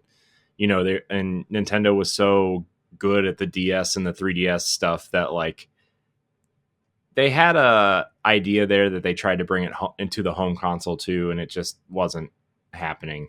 Right? It just didn't happen the way they wanted it to. Yeah. And also Nintendo's consoles are also underpowered in comparison to the other consoles, and it coming out at the end, it being as powerful as the consoles that were already out that were coming to an end with the other consoles on their way in, right? Like the Xbox One and the PS4. Yeah. You could already tell that Nintendo wasn't going to get the same games because of the power difference. And it was also like the bad messaging at the beginning versus the tablet looking like a toy, like a kid's toy instead of a sleek piece of technology that the Switch looks like. And even if you want to play it just on the tablet, right? Like the distance you have to be away from the console is so Limited. short, right? Like there was a time there were people making jokes, but like you would be sitting on your couch like 15 feet away from your TV, 12 feet away, and you couldn't even get it. So to play, and that was Yeah. not ideal. So they went back to the drawing board and swapped it, and they're like, okay, what didn't work with the Wii U? Okay, there's 800 cables that you have to plug in. Let's eliminate that. There are, there's the second screen experience not working. Get rid of that. The messaging needs to be clear. Okay, Switch, right? That is a clear message of what the console is. Okay, great. They when they revealed it, they did the clear messaging of put it in the dock to play on the TV, take it out of the dock, take it with you. Here's how the controller works in in that weird kind of controller dock where you put the Joy-Cons in it, or we have a Pro controller that we're going to sell. They made the messaging super clear, and that really helped put this thing on the right foot. Plus, like having a strong launch lineup, which a lot of those were delayed. I mean, Mario was delayed. I think Xenoblade was delayed. Most of the first party games that came out that year were delayed for the console. Zelda was delayed for the console launch. They put it on Wii U because they promised it on Wii U. Right. I think I mean, a it new technically also had runs about like what 6 months or something to port it to Switch or something 6 like or that. 8 months or something Yeah. when they decided to, move it to that console, which it still technically runs better on the Wii U if anybody cares. But it also only runs at it runs at 900p on the Switch and 720p on the Wii U or something weird like that. But Mario Odyssey was delayed. What other first party games? Arms I think was supposed to be a Switch game. That feels like a Switch game. Um, Splatoon Splatoon 2 2. is really like Splatoon 1.5, right? I mean, the campaign is almost identical. There's a lot of the same maps. I mean, they added some new weapons and some new clothes and gear and stuff, but like, Mm-hmm. it was essentially Splatoon 1.5. I mean, the final boss is even the same, right? So, um, what And I else think came out that's that first? that's when they was like changing teams and directors and stuff, Yeah, because sure. like the other two guys they didn't work on Splatoon 2 or 3. Right, but I think. what they came out strong with a bunch of great multiplayer games, a great launch Mm-hmm. game, with Zelda and a Mario in the same year. Xenoblade 2 is arguably the turning point for the series, you could say, of like, man, this series starting to get popular. Um and Mario and Rabbids was a nice surprise. I know technically Ubisoft, but whatever.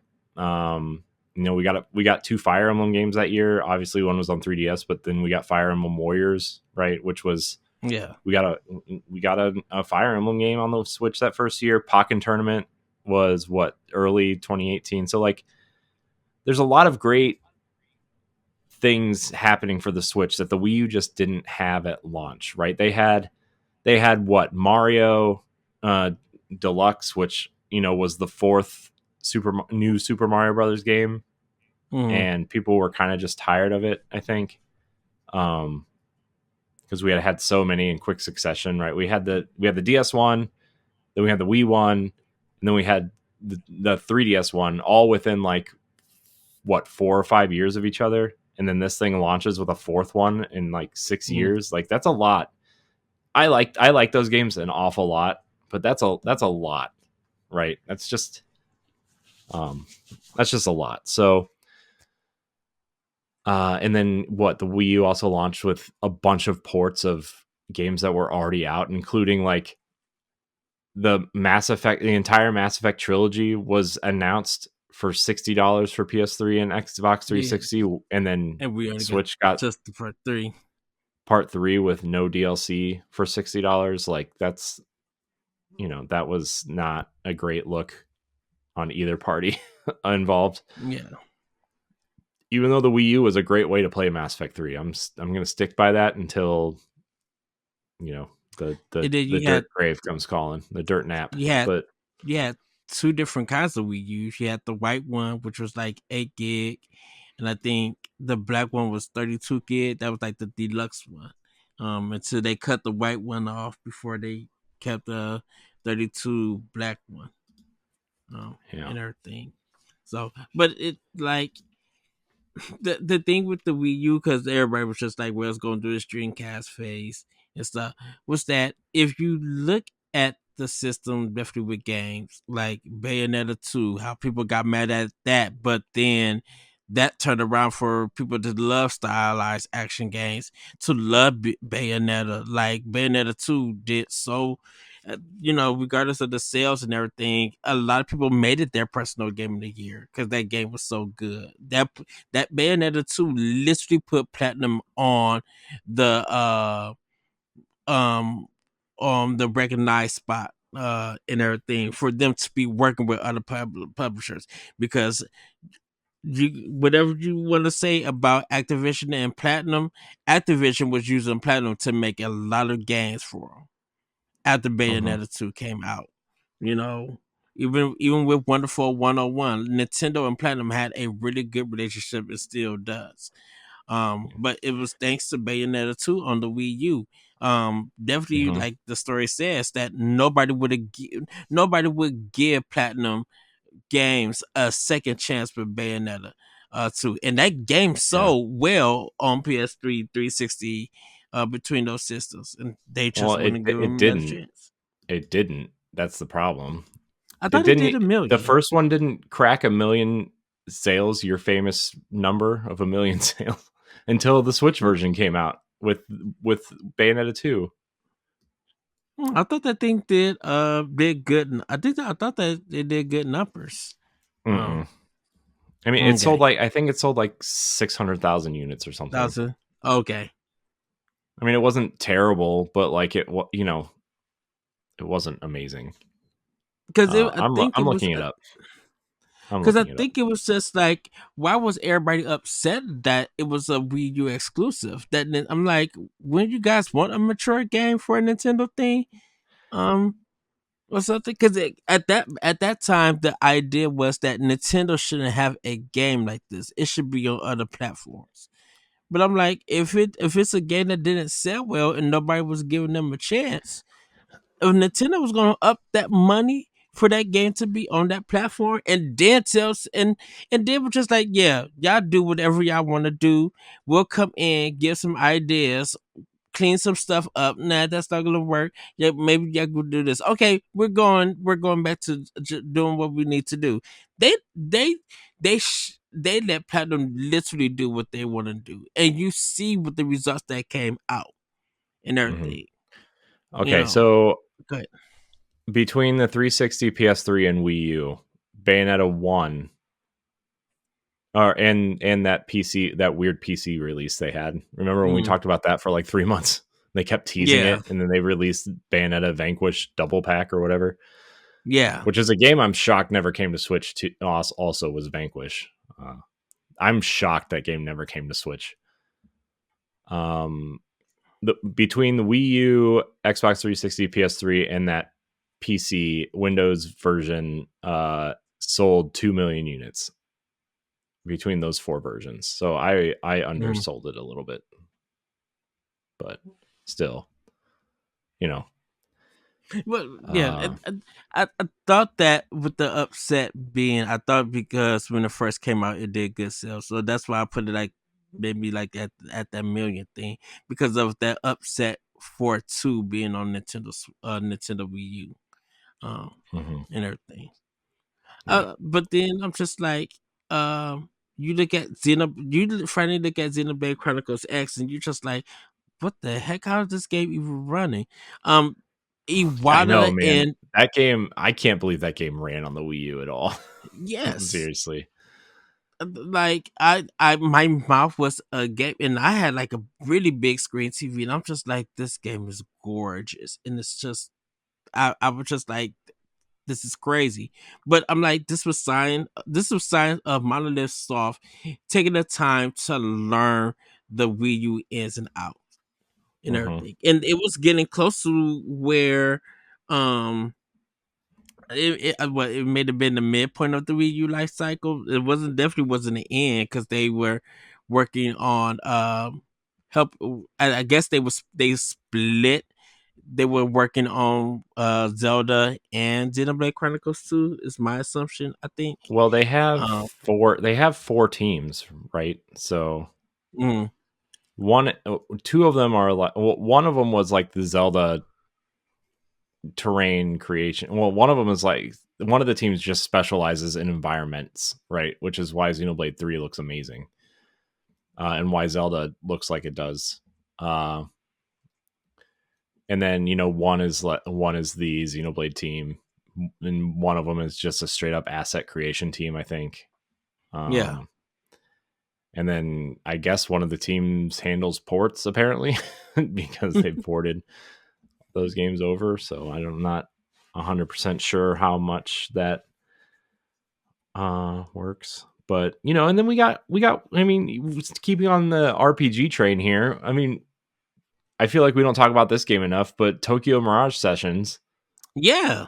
right? The one of the if you like Persona and Metaphor and Shin Megami Tensei, you should be playing Tokyo Mirage Sessions. Like, That Go watch it's that basically first trailer. yeah, it's basically Persona, but instead of like the personas that you collect or whatever, you're playing that you have Fire Emblem characters as your Yeah.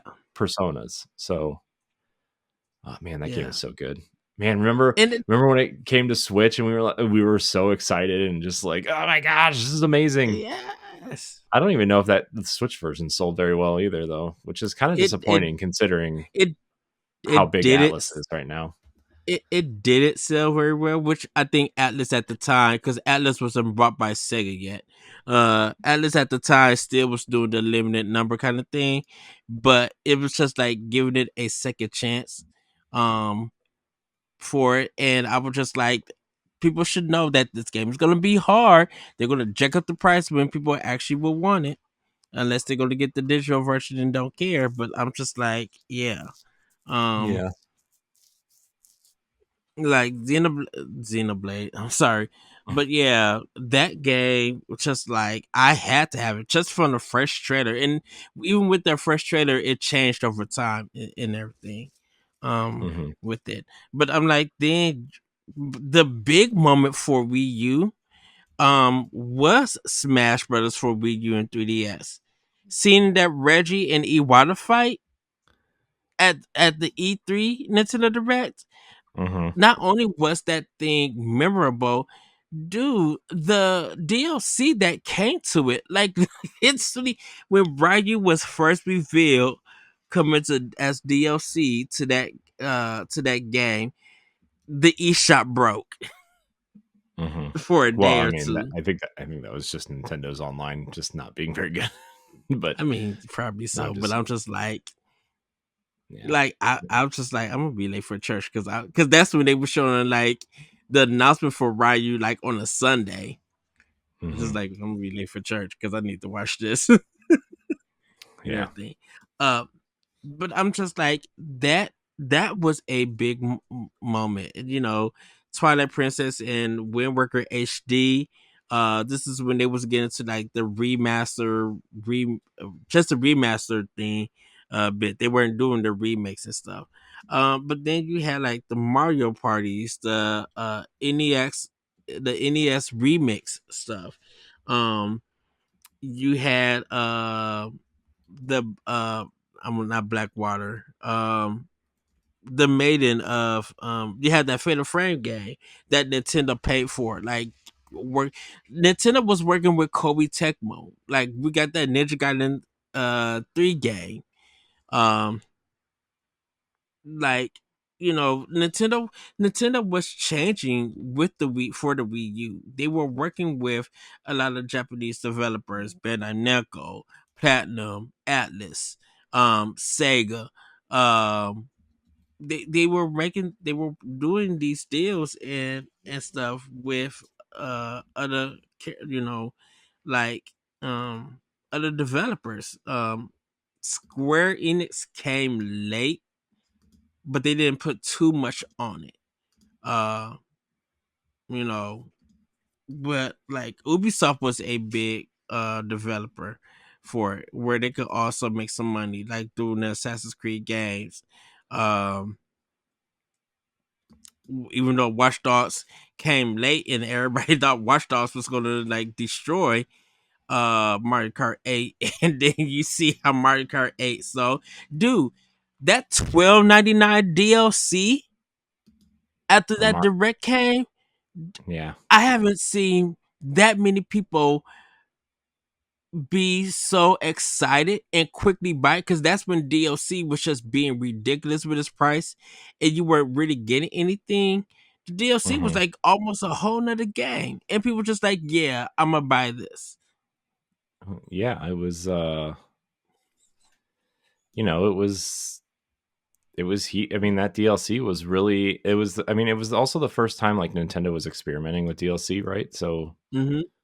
it made an impact on people and it was good. Like it wasn't just some, you know, experimental crappy DLC. It was like a whole new almost like half a game's worth of Mario Kart Yeah, in one DLC and like they expanded on that obviously on the Switch with the gave us an entirely new Mario Kart game essentially in DLC. And if you're a Nintendo Switch Online subscriber, you just get it, right? Which is right, awesome. I mean, I paid for it because you never know, but if right. but yeah, it's yeah. Like, and I think the thing with the Wii U is that it has a lot of its own moments, whether it was indie third party and first party, but the mindset for a lot of third party uh business and stuff was like I said on 360 and PS3 and then Xbox One and PS4. And don't forget during that time, even though that Nintendo weren't getting a lot of games, it was still a big risk because developers were closing at that time. Like if Hmm. you didn't sell or your IP didn't sell enough copies that they wanted it to sell, you was on the risk of being closed. That's why EA got into so much trouble about that. Got so much hate about that because they weren't, they they were putting all these games out. They wouldn't sell, and they would just make some excuses, and then end up closing studios that they had just brought. You know, that's why Tomb Raider is one of the big things. Tomb Raider and Sleeping Dogs was one of the big things that was confusing the players because it didn't sell close to 10 million. That Square Enix wanted to sell. Yeah, Like what did Tomb it Raider was that sell? Like 7 million, and it was a disappointment or something right. weird. Yeah, That was like the and it number was they were throwing out. It's like, what are you and it talking was about? it was at this time that the West seemed to be the place where you can make your money at for video games. Hmm. And Japan and them weren't, Japan, the East weren't doing it for gamers. That was the idea. And I can't Hmm. really speak about the UK because the UK was more PlayStation than anything. But um but now with Switch and them re-releasing a lot of these Wii U games, people are getting a chance to play the games, whether they were better or not. That depends on that person, on that player. They're getting to experience why people who did on the Wii U, they were buying the physicals, doing folders for the digital stuff. Um, why they was hoping that Metroid Prime trilogy from the Wii U, I mean from the Wii, will come to the Wii U, and people were just playing those discs from the Wii stuff. Like people were still into it. It was just that they were making a lot of voice and decisions on other platforms. Yeah. Why we now just got Yakuza Kiwami on Switch. And because of that, because they released it worldwide, they RGG Studios seeing all the great sales that's happening on Switch for that game. Yeah. Remember when you said it That was at never going to come? $20. Huh? Remember when you said it was never going to come to Switch? Well, yeah, it wasn't supposed to come. To tell you the truth, it wasn't. Yakuza was not supposed to be on Switch because that's what RGG, the president or creator of that game, said. They wouldn't put that game on a Nintendo platform. They put But Yakuza one and Yakuza's two, on the Wii U in Japan. right? But they did, but So, it didn't sell. It only did 5,000 copies because everybody was gonna buy that game on Wii U, and they never brought it out of the states. That's why it took so long for that.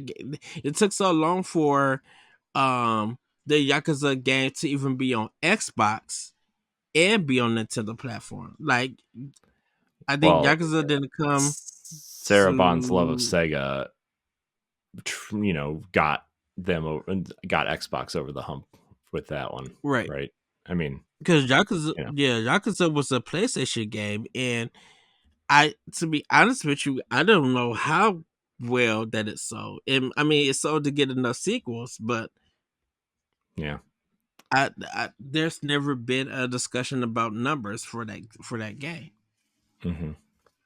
Yeah. You know, and Yeah. with Yakuza coming out the Switch, it's late, but we're happy to see it. And they told them like, if you bring it to a Nintendo console, people are going to buy it, but bring it out everywhere.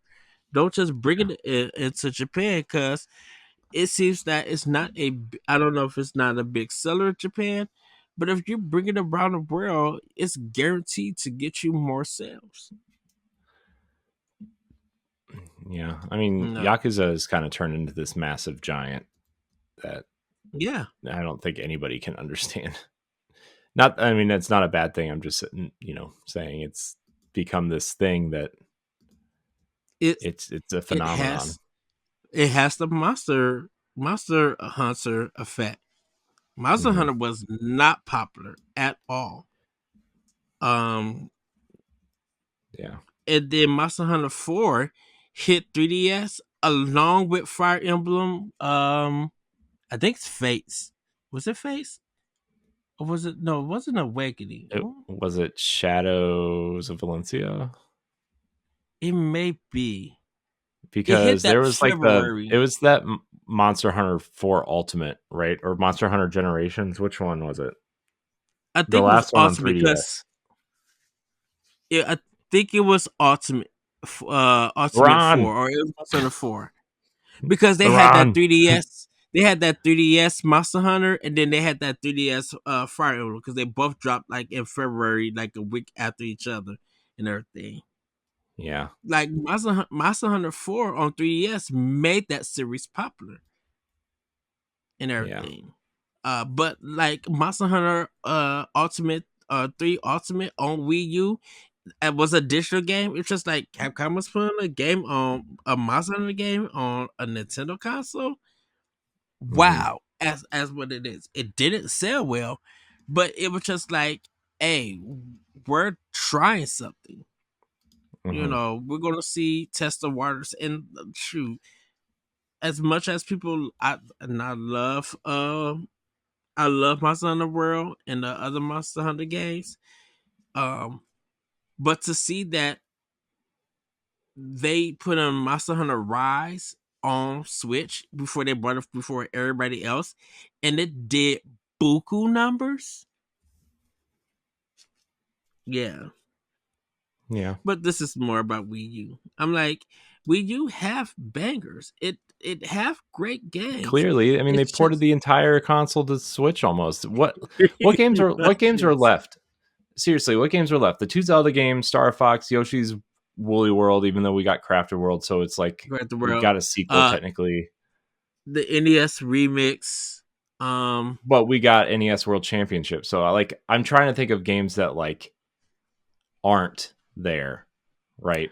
Um, Because I mean that don't have like equivalents. I guess Kirby and the Rainbow Curse was a different type of yeah, Kirby game than the ones that we've gotten on Switch, right? Like that game yeah. was really cool. I know there's a big joke between the hosts of this show, right? Not this show, but in Boss Rush that Kirby sucks. But like that game was legitimately really great.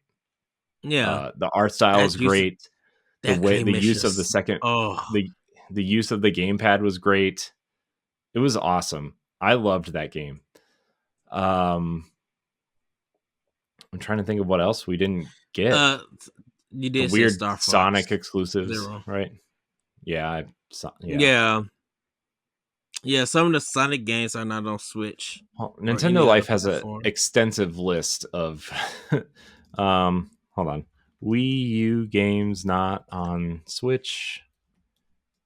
Nintendo Life. But Because Wonderful 101 didn't come to Switch; it went to the other platforms.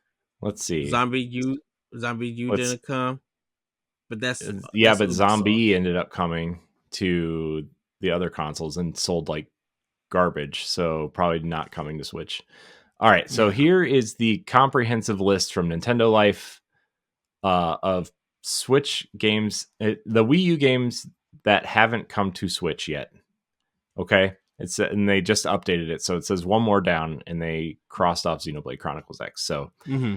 Star Fox Zero, NEX Remix Pack, which you could say NES World Championships kind of crosses that out. Paper Mario Color Splash, which we've gotten to Paper Mario's. Want that so bad to come to Switch. Yoshi's Woolly World, which we've got Yoshi's Crafted World, I guess. Right. But Woolly World is another great Great game. experience. Twilight Great music in that Princess, game too. Twilight Princess and Wind Waker, Animal Crossing Amiibo Festival. We don't need that. You don't need to. You can keep that on the Wii U. That game sucks. Imagine Mario Party without the mini games. And you have Animal Crossing Amiibo Festival, and you need Amiibo to play it. Zombie U, Sonic Lost World, Deus Ex Human Revolution Director's Cut, which was apparently the best version of the game because they fixed a bunch of stuff, I guess. Yeah. Watch Dogs, Sonic and All Stars Racing Transformed, but we have Team Sonic Racing. Devil's Third, we don't need that. Kirby and the Rainbow Curse, Game and Wario, which we have 2 WarioWare games on the Switch. Star Fox Guard, which was the pack-in game with Star Fox Zero. Yeah. And Nintendo Land. Those are the games. I really want to hear how Devil Third, how that went from an Xbox exclusive to a Wii U. There's a whole thing about it. You can go read about it. There is a whole thing you can read about. Also, if you have that game physically, congratulations. You have a small gold mine, which I did, and I hated it because it played like garbage, and I traded it in for something. I probably towards like an Xbox One something. I don't know. But that's your list. There's not many. Yeah. And there are even fewer that I mean, I think if you reworked the controls in Star Fox Zero, I think you could potentially make an okay game out of that. Yeah.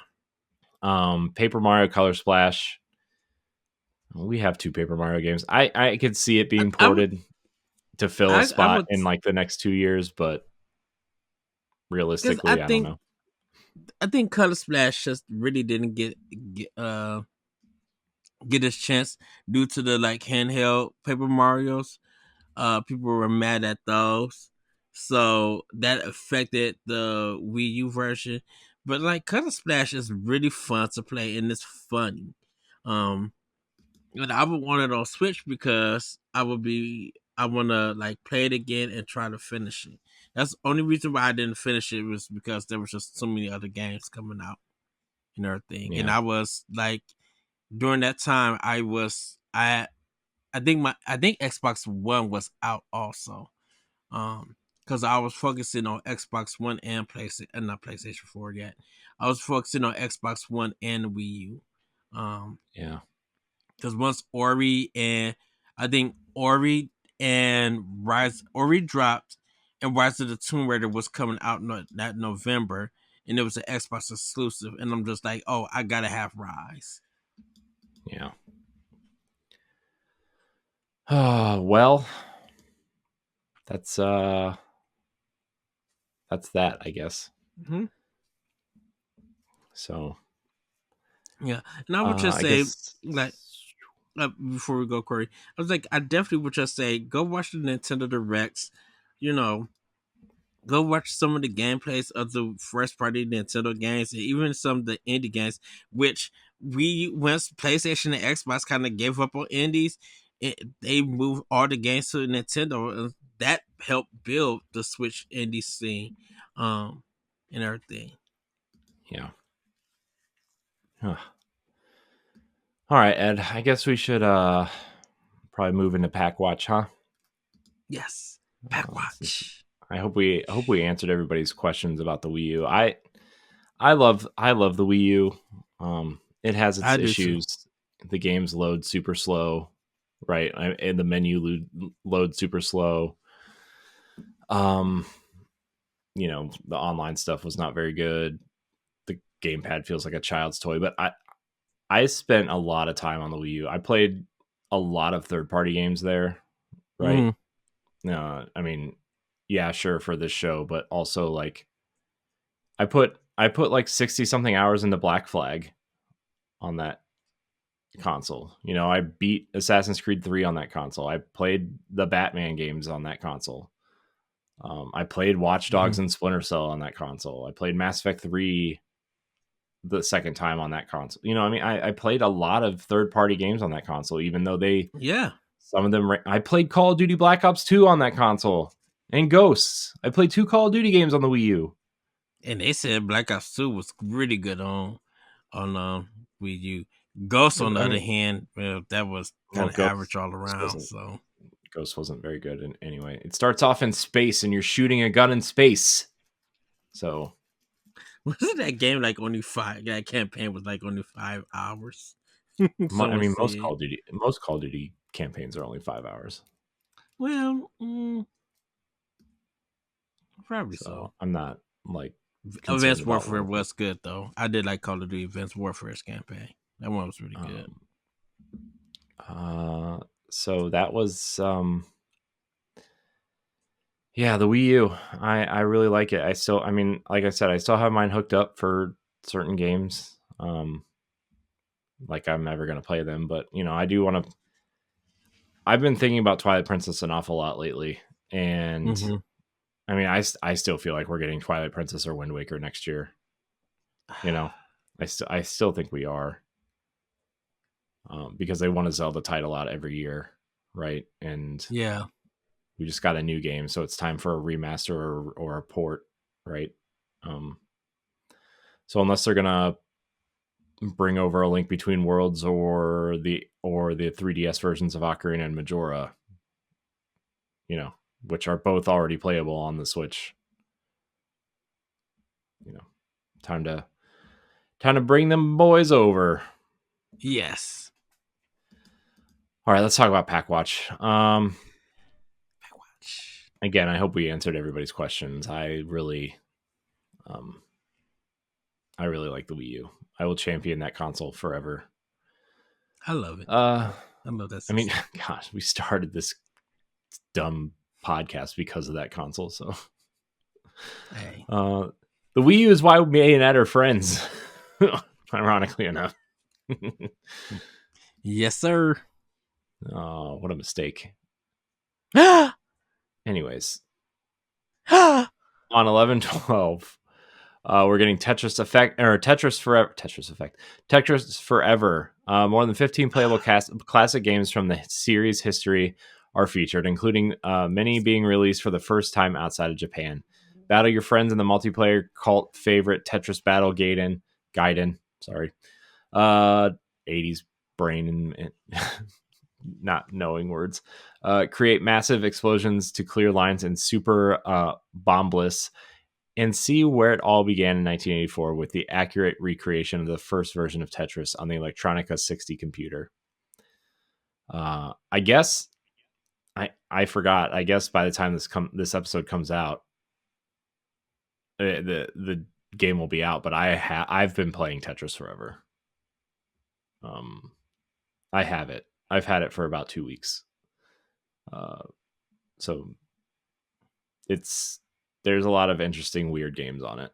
I think the embargo For like a was review. Thursday. Yeah.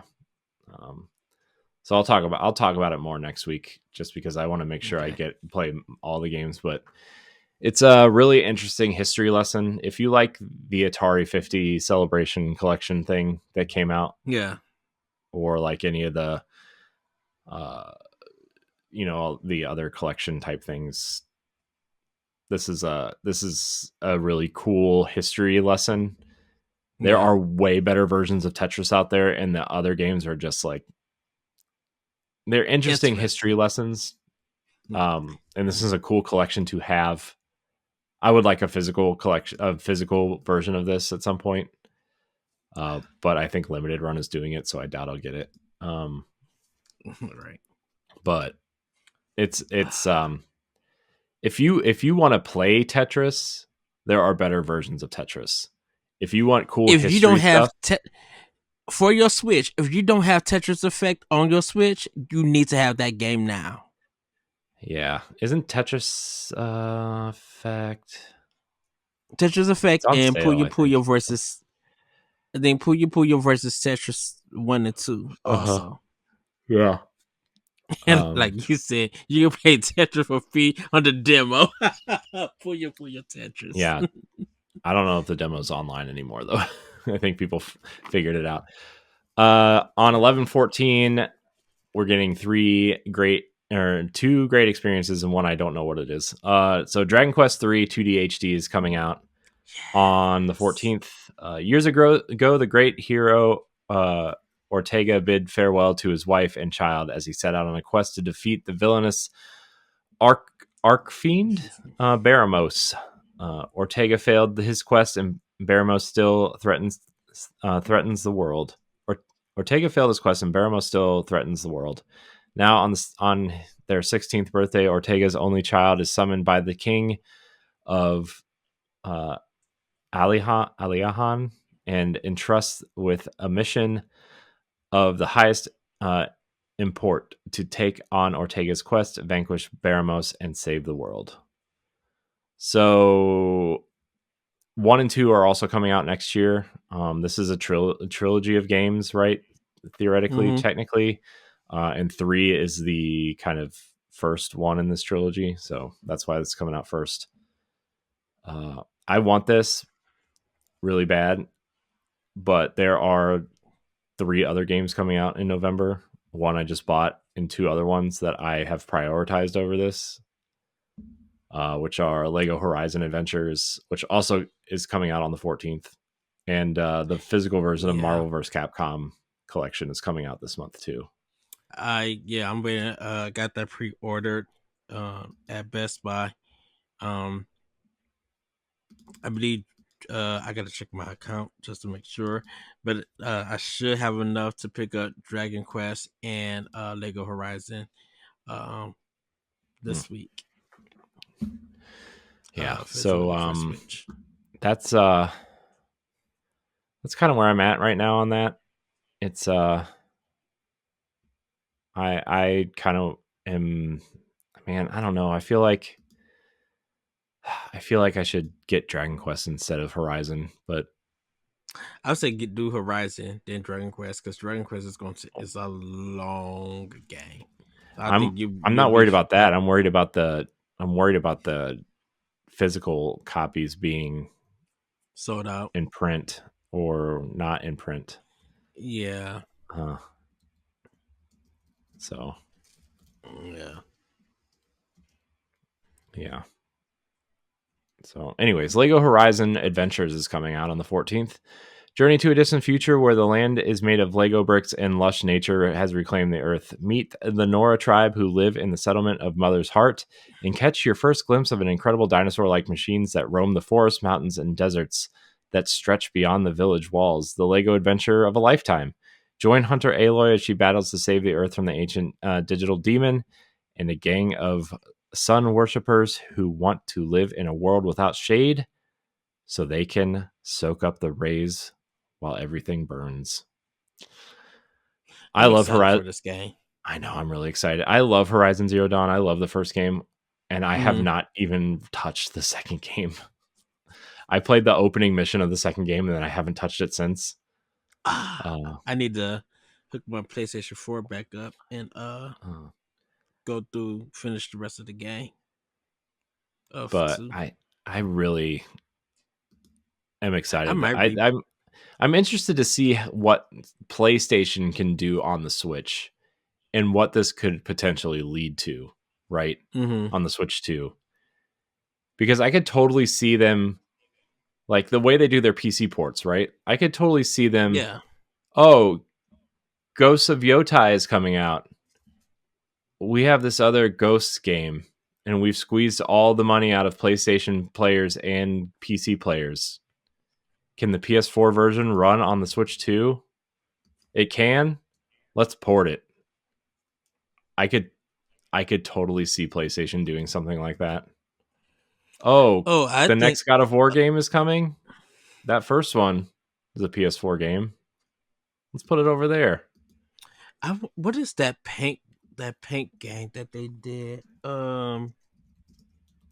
It's an adventure game, like a platformer game. Uh, uh, Concrete Genie. Concrete Genie.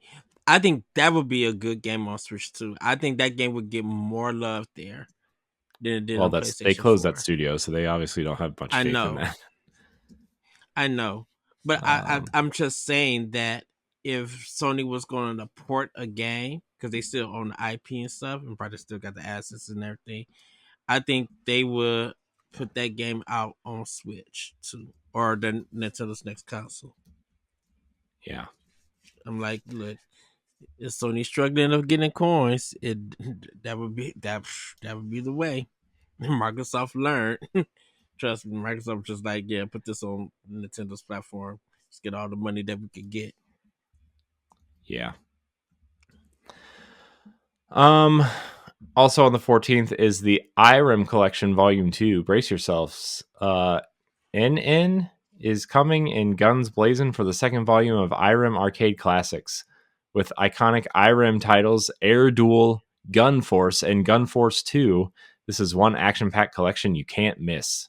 These sound like fake games from 90s movies that like it sounds like something that would be in Surf Ninjas on the Game Gear when they weren't traveling through time. Why should we watch that movie together? I love Surf Dude, Ninjas. I haven't seen that movie in probably 25 years. I know. That's why we should watch it. I wonder if it's still good. I might just watch it Monday or Wednesday. Oh man, in the morning. We like special guest. Have you ever seen Surf Ninjas? I would really love to do more stuff like that, but I can't even keep up with what we're doing now. I still think our Ninja Turtles commentary was still fun. It's still probably the best, the first one. Yeah, it's one of our highest performing videos on YouTube ever. It's that and the off-screen footage of Wolfenstein on Switch at PAX when we were still doing Nerds Gone Rogue stuff. Those are the two highest videos we've ever done. Oh, nice. Oh man. That's so we put so much work into everything, and then the two dumbest things we've ever done are that's just how YouTube works. And then the over the shoulder Dead Cells stuff also did really well. It's 14 seconds of Dead Cells footage over the shoulder in the Nintendo booth, and it has like something like 10,000 views. Like, oh my gosh, which is I know is like nothing, but it's a lot for us, and it's like, oh, come on. Dang. Anyways, we're proud of what we do. But who's proud? That Ninja Turtle commentary. Yeah. Shoot, no, the second Secret of the Ooze when they started drinking the wine. We were just like, what is this nonsense? Right. Anyways, that's it, Ed. Yeah. Get me out of here. Yeah, the Iron Gangs. Yeah, the Iron Gangs are something that I think they were only in Japan because I haven't seen them in American arcades. So, well, but everybody, thanks for listening and or watching Nintendo Pow Block, which is part of the Boss Rush Network. If you enjoyed our discussion, please do subscribe on YouTube or your favorite podcast application. You can support us over on Patreon. That's patreon.com/Boss Network. Thanks everybody for listening, and we'll see you next time. Bye everybody. Woohoo! Goodbye. If you want to see how you can become a Patreon producer, head on over to patreon.com/Boss Rush Network. The Patreon producers for this month are Adriel Munger, Austin Campbell, Celeste Roberts, Christian S., Sana Dierig, Francisco Santillan, Matthew Keel, and Todd Oxtra. Thanks for your continued support of the Boss Rush Network.